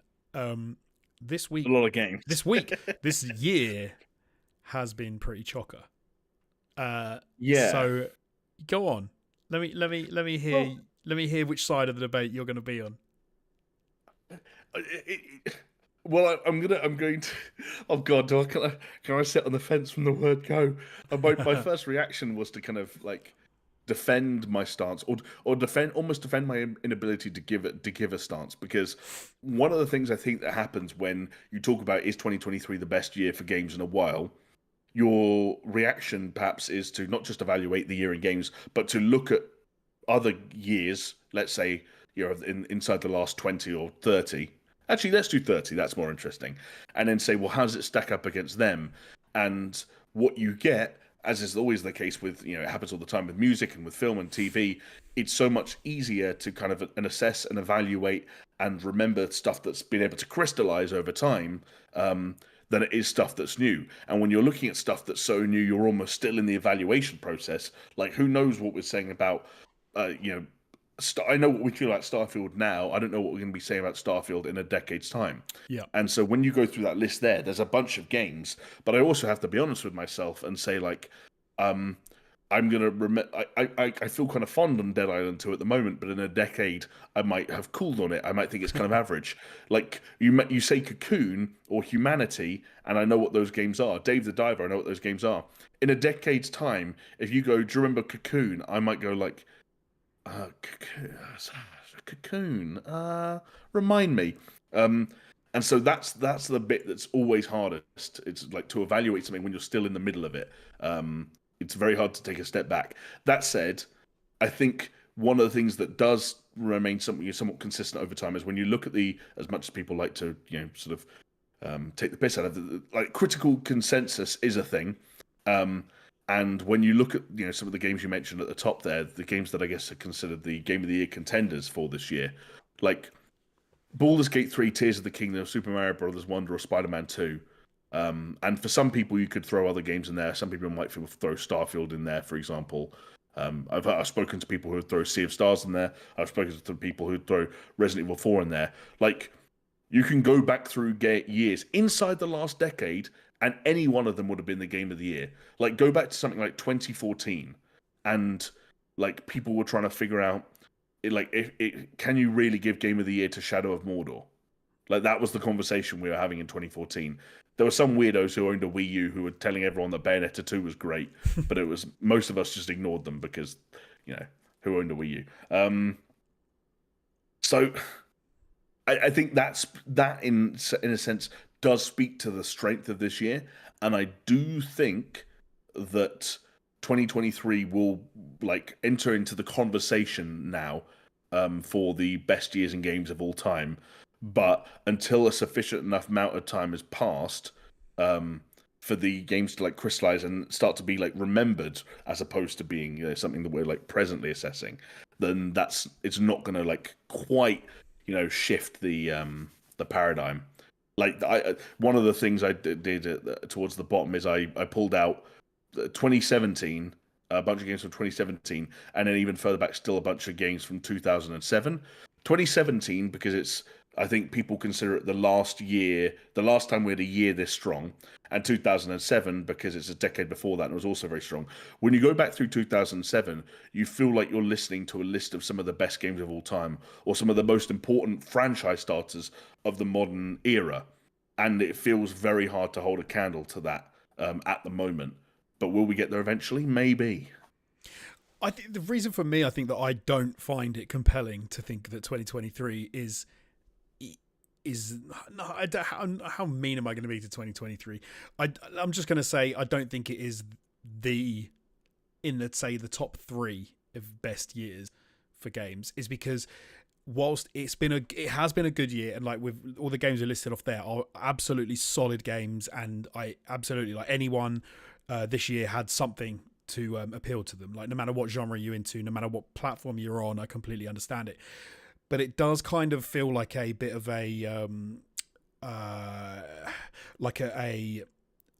I can't even think of the word. It almost feels like a year where a group of people have got together and decided that it was the best year. There's nothing really to make anyone get super passionate about. You can talk Spider-Man 2. Absolutely love Spider-Man 2 at the moment. Probably my game of the year for this year. But if you said to me, is Spider-Man 2, did it blow you away? Did it do everything completely? Did it make you feel differently about games? And I'm like, no. It was a very good game that progressed something that I'd already played before and took it in its natural direction and was a good story, etc., etc. Even I'd say the same for Tears of the Kingdom. I think that I haven't played Super Mario Bros, but I'd be surprised if that's not the same deal with Super Mario Bros. Wonder. They're games that, on balance, are going to be in the 80s on Metacritic or whatever, solid high 80s, probably most of them. But I don't think anyone's going to list them as their favorite game of all time, if that makes sense. I mean, there is an elephant in the room, though, which is the game that you perhaps intentionally didn't mention. Baldur's Gate 3.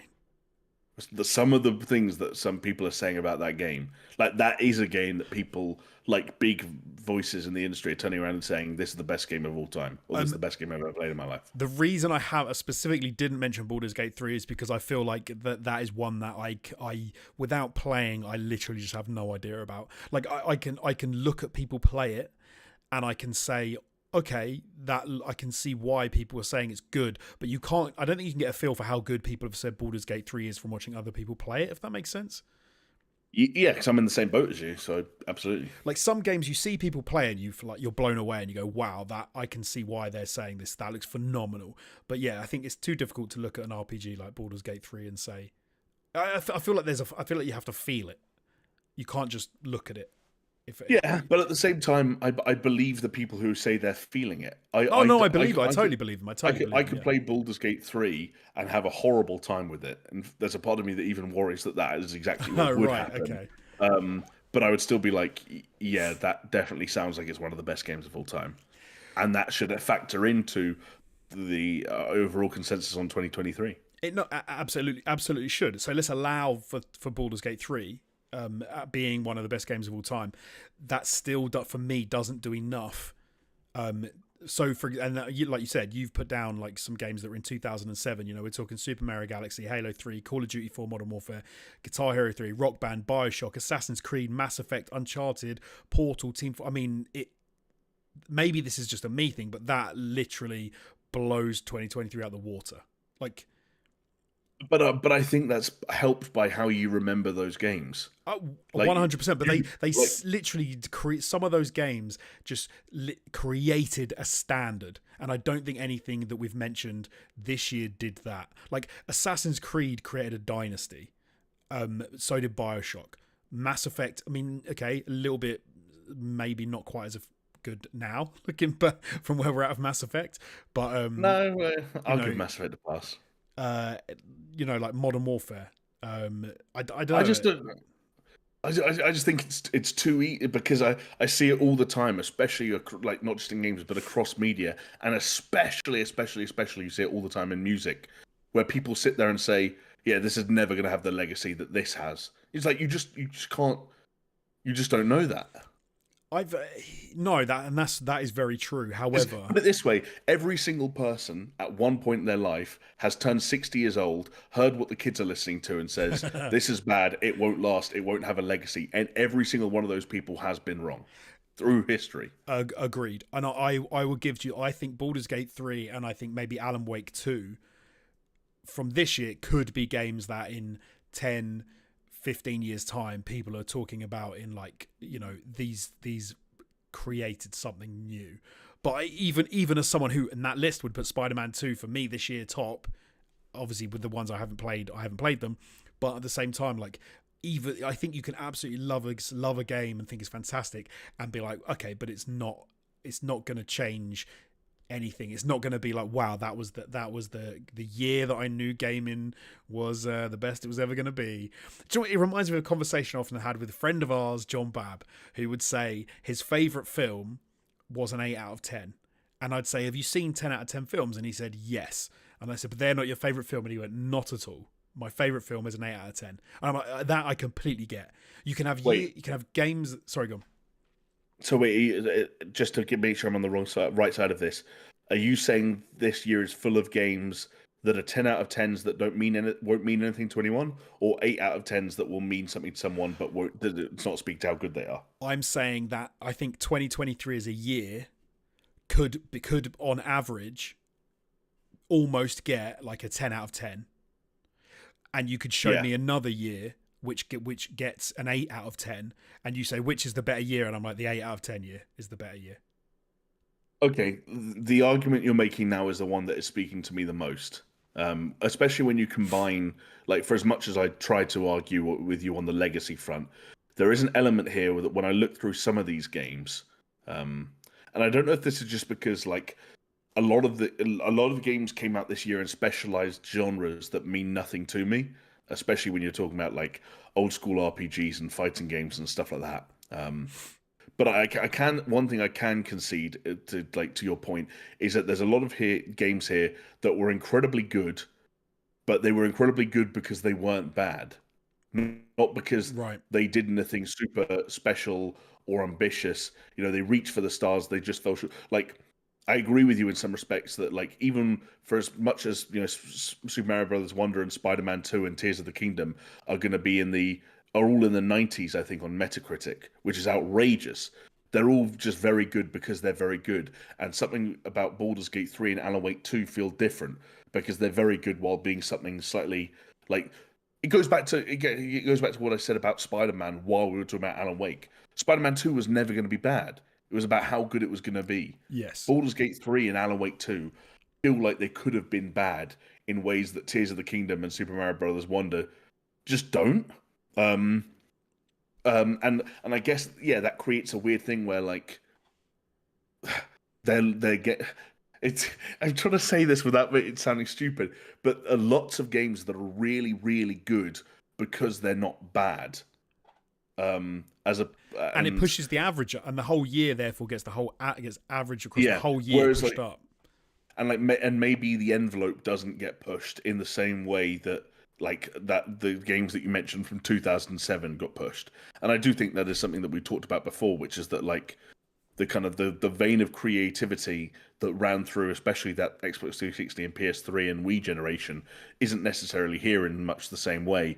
I mean, we literally talked about that. Like, the first bullet point we had in sort of while looking at all the different types of genres and different gamers that were served by releases this year was remakes. You know, Yeah. we get to the point now where people are talking about whether Resident Evil 4 and Dead Space should be Game of the Year contenders when the Game Awards rolls around and does their nominations. It's like, I'm not saying that's a bad thing, you know.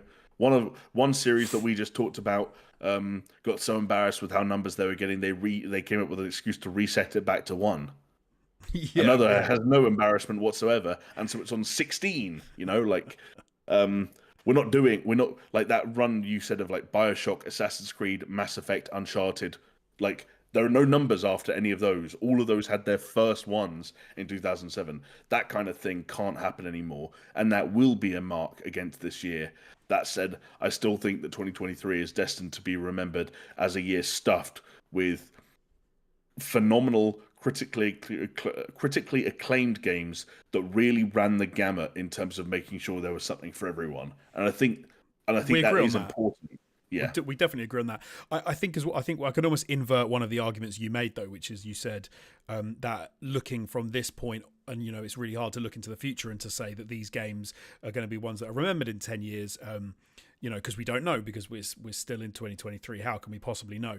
I think you can easily invert that, and you can say, looking at games in 2023 and seeing games get 90 out of 100, and and more than that, and suggest that they're gonna live on into infamy because of how good they are. I think you could just as easily in 10 years imagine that no one even talks about any of them because we were looking at the very best cutting edge games and graphics and technology at the time, thinking how amazing it was, when 2024 might just do exactly the same thing, and suddenly 2023 just disappears into But I don't think it happens because I don't think an entire year of video games can disappear in obscurity.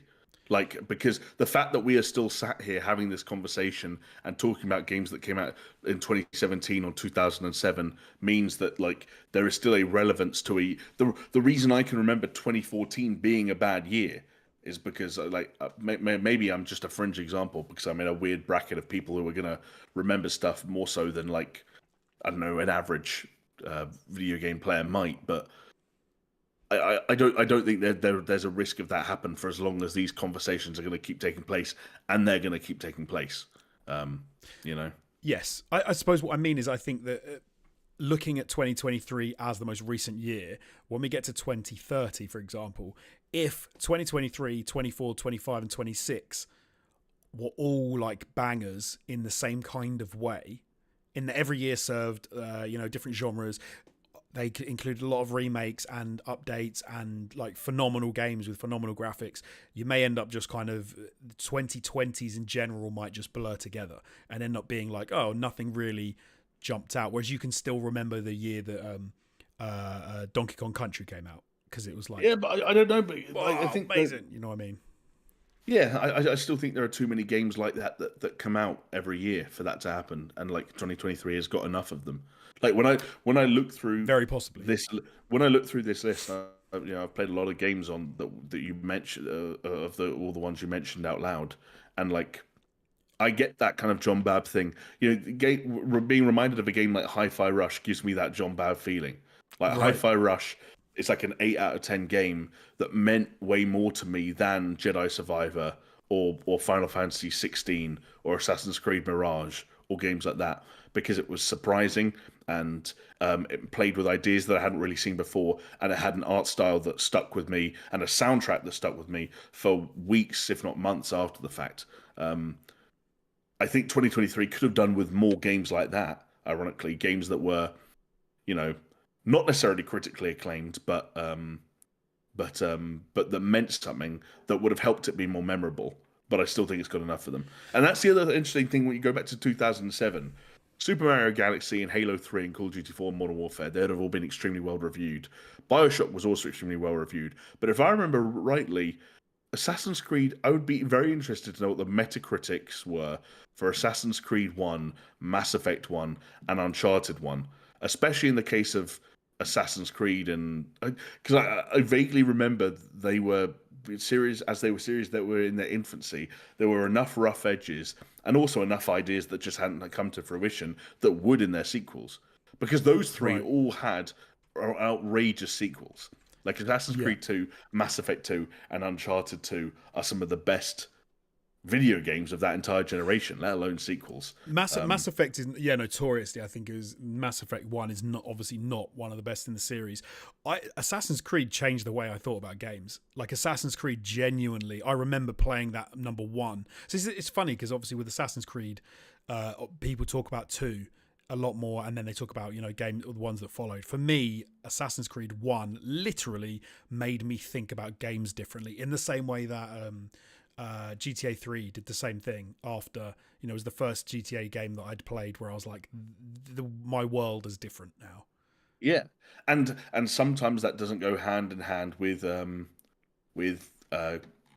critical acclaim. Like That's trying not to very find. true. I was as well. I don't know if I can even find. I was trying to find.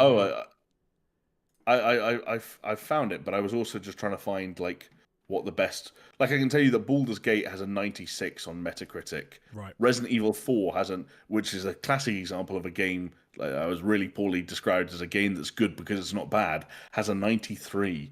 Dead Space has an 89, I think it was. So does Alan Wake 2. Or can I tell you the Metacritic scores for Assassin's Creed 1? I've already looked it up, but you should tell the folks at home. So I'll give you an average across PlayStation 3, Xbox 360, and PC, about an 80 out of 100. Yeah. And so that I think that's the interesting thing. Maybe that's the conclusion that I'm like leaning towards actually here in all this discussion. Is it's the John Babb games in some respects that make years memorable, not the games that got like 92 on not Super Mario Brothers Wonder getting 92 on Metacritic because it's another really good Super Mario Brothers game. Exactly. I think that 100%. I think you only need 380 out of 100 games that will go on to be like, Jesus, that was an incredible game, to make the year an incredible year, when you can have another year which is like 95. Every game's a 95, and at the end of the year, or 5 years later, you're like, yeah, that was an alright game, or alright year for games. I think it's those heavy hitter sort of things. Do you know what it almost reminds me of? It reminds me of something like, not taking everything back to sport today on the podcast, but it reminds me of things like football and rugby and things back in the day, when you had players who now would be nowhere near as good as the players who are on the pitch today, right? You've got go back to like Maradona or people like that, or I don't know his real name, like Fat Ronaldo, like when he was playing the game. If you put Ronaldo, is that really what we're calling him? I don't know what his real name is. I don't know what his name is. Ronaldo, the original Ronaldo. You can call him Ronaldo, because some people call him R9 to separate him from. Well, because Cristiano Ronaldo kind of tried to separate himself from Ronaldo by calling himself CR7, which is his name and his number. So Ronaldo became R9. I think his name's or the other word in his name that people used to identify him is like Nazario or something like that. Right. Ronaldo. I apologise to Ronaldo for calling him Fat Ronaldo. But that, so R9, there we go.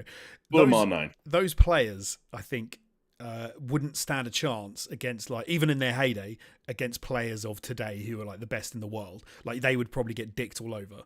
Let's be honest. Of course they would. They just didn't have the training. They didn't have the nutrition. They didn't have all of that sort of stuff. It's a different game, etc., etc., etc. Okay, yeah. And I think, but looking back, where they existed at the time, they were absolutely phenomenal, and no one should take that away from them. I kind of feel like that with games. You can have every game in the year can be a 90, but it's kind of irrelevant. You don't need the 90. You just need the thing that stands out and is really special. And I think then you can't take that away. But anyway, that all goes to Is say that I've like got a no weird idea. way of saying that? Like, if you took like the Manchester City squad right now that won the treble last year, and looked at like any one of those, like, could you name a Manchester City player at the moment? No, of course not. Yeah, but you could take any one of them, and they would have been the best player in the world if you pick them up now and drop them in the 1960s. But because of the way the industry's changed, or the way football in that case has changed, like, there's nothing about them that makes them special to someone who doesn't follow football, Yes, or makes them stand out. Um, absolutely. So no, apart from like the obvious like exception in the current Manchester City squad, I wonder if you recognise the name Erling Haaland. Vaguely. He's the young Norwegian striker who's just become the cover star of EAFC. Oh, okay. But and I think you could say the same thing for anything, right? What was the greatest year for cinema? What's the greatest year for football? What's the greatest year for rugby? And you could pick out, you could do the same thing, and it's not going to necessarily be the year where all the players are the best. Like, so a year for gaming is not necessarily the year that all the games are 90s and 95s. It's going to be like just a year where there was a few titles that just banged so hard. Apparently, according to Wikipedia, 1939 is widely considered the greatest year in film history. And do you know what? I've never seen a film from 1939, so there we go. Yes, you have. Okay, go on. I'm guessing you've seen The Wizard of Oz at least once. Oh god, okay, yeah, I have seen The Wizard of Oz. And you might have seen Gone with the Wind. I've seen some of Gone with the Wind. Yeah, but that's probably that's it. There you go. But no, hey, look, I don't know. I'm not saying 2023 isn't the greatest year in gaming ever. I'm saying I don't think it will be in the future. I think as we look back, we will say it was good, but was it that good? And people in chat have said, like, you need to play Baldur's Gate 3. I completely agree. Although Classy Cat did have a good point, which was that he said, I don't know, I would feel different because he got Gollum this year.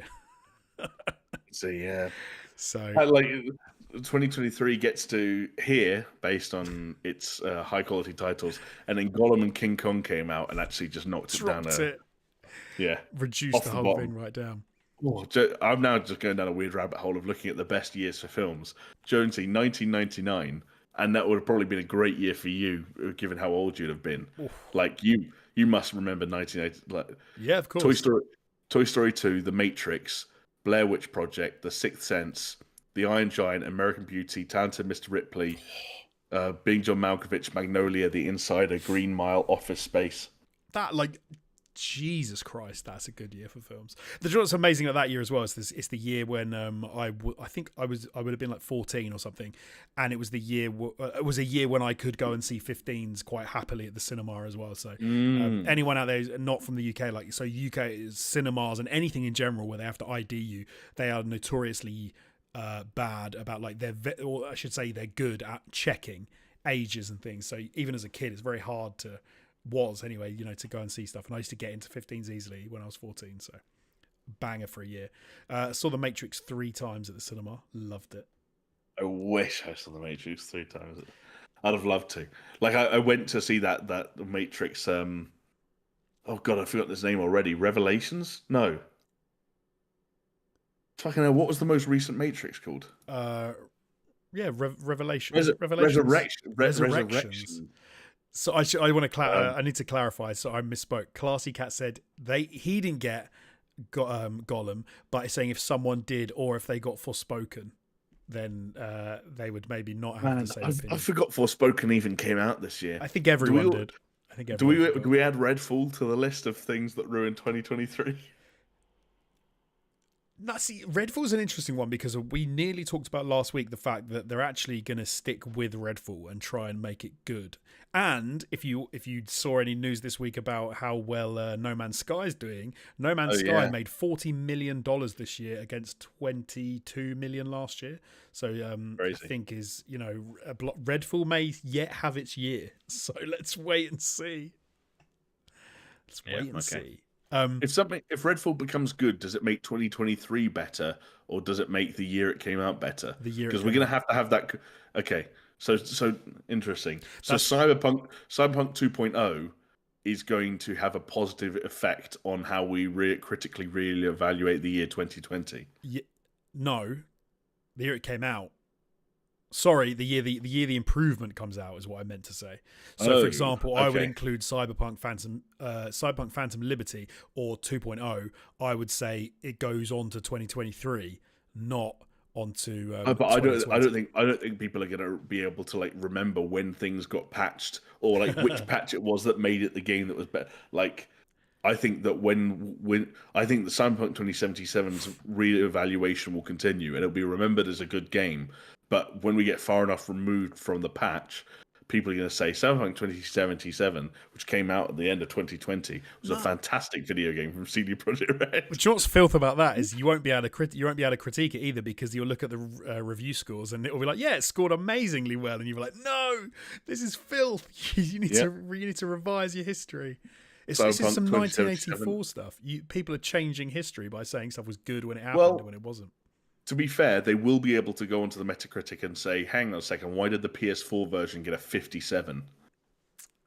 They're doing God's work by whoever gave it that review, by keeping them honest.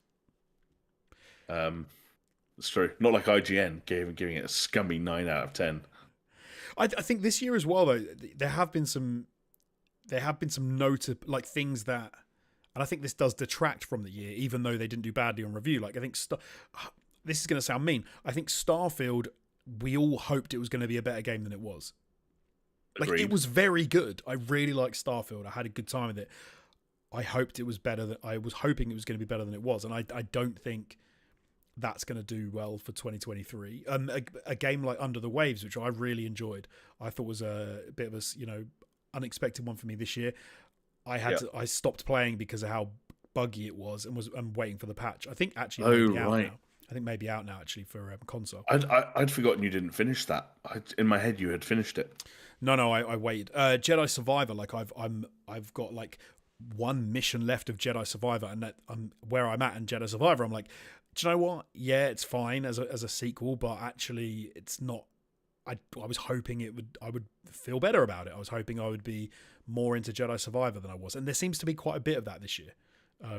Hogwarts Legacy, what a fantastic Hogwarts game! What a great Harry Potter game, but it's weird because it's like, okay, I thought it was fantastic because it was so much better than I thought it was going to be. But if you said to me, is it one of the best games you played this year? I'm like, maybe it's in the top 5. Hogwarts, I don't think Hogwarts is top 5 for me. Fair. But yeah, I have the same feeling about actually both those games you mentioned, Hogwarts and Jedi Survivor. They were both games that I picked up. I remember really enjoying. I probably came on this podcast and was like, these games are great. Certainly, maybe more so with Jedi than with Hogwarts. But by the end of it, and I didn't even finish Hogwarts. I finished Jedi Survivor though. I was like, yeah, it was okay. It was good. It was good. It was good. But muted. Like you're saying. Muted. Yeah, muted. Well, we've got to wrap this up, Jamie. We've somehow managed to take the driest week of the year and drag it out into the longest show we've done for a while. But we made it wet. We did. That is our skill. That is our superpower. Thank you so much for everyone who has been watching us live today, who has stuck with us to the small hours, almost 8 minutes until it's tomorrow. Kind of crazy. Happy Halloween. Didn't even say that at the beginning. How did I miss that out? It's Halloween today. Oh, shit, yeah. Happy Halloween, everyone. Everyone out there, if you dressed up, if you didn't, if you did nothing, if you watched a scary film. I watched a scary film. I didn't even mention it. I should have mentioned that earlier. I watched Talk to Me, which was good. I called my mum the other day and she was in the middle of it and said it was very good. Yeah, it's good. It's worth it. Did you? Nice thing, yeah. Netflix, check it out. But no, thank you to everybody. Thank you to everyone who supports us over on patreon.com/SuperShow. Thank you to everyone who watches us on YouTube live or after the fact. And make sure you leave a comment, leave a like, all those good things. It helps with the algorithm, helps with people discovering us, so we don't bleed out quite as quickly as we are, maybe slightly slower over the time. Most of all, thank you to my co-host Jamie, the absolute legend, with his new background. Oh no, thank you, Josie.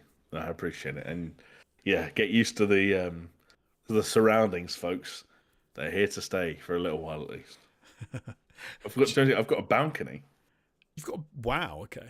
That's what that is. That white Oh, thing is a railing. I can go through this. I didn't realize that was an outside door. I thought that was some weird, like stairwell or something. No, that's a sliding glass door, and that's a balcony. I didn't realize those were reflections of lights. That's why in the glass. Now you Oh, said it, yeah. I'm like, oh, that is All exactly what reflections. that is. Okay, Yeah. there you go. All right, Spooky. spooky indeed. Well, I could just freak you out now every time we record. I'm just gonna say there's someone out on the balcony. Who's there on the balcony? And you'll be like, oh. They'd have to be mighty good climbers. I'm not on the ground floor, so Maybe they came down from above. that's even spookier. I mean, please don't. Now I will actually get. I know it's Halloween, but just we'll leave the practical jokes for another day, please. All right. Yeah. Cheers, everyone, and we will see you. We'll see you next week. Bye, Yeah, no. Jamie. Stay safe. Say bye.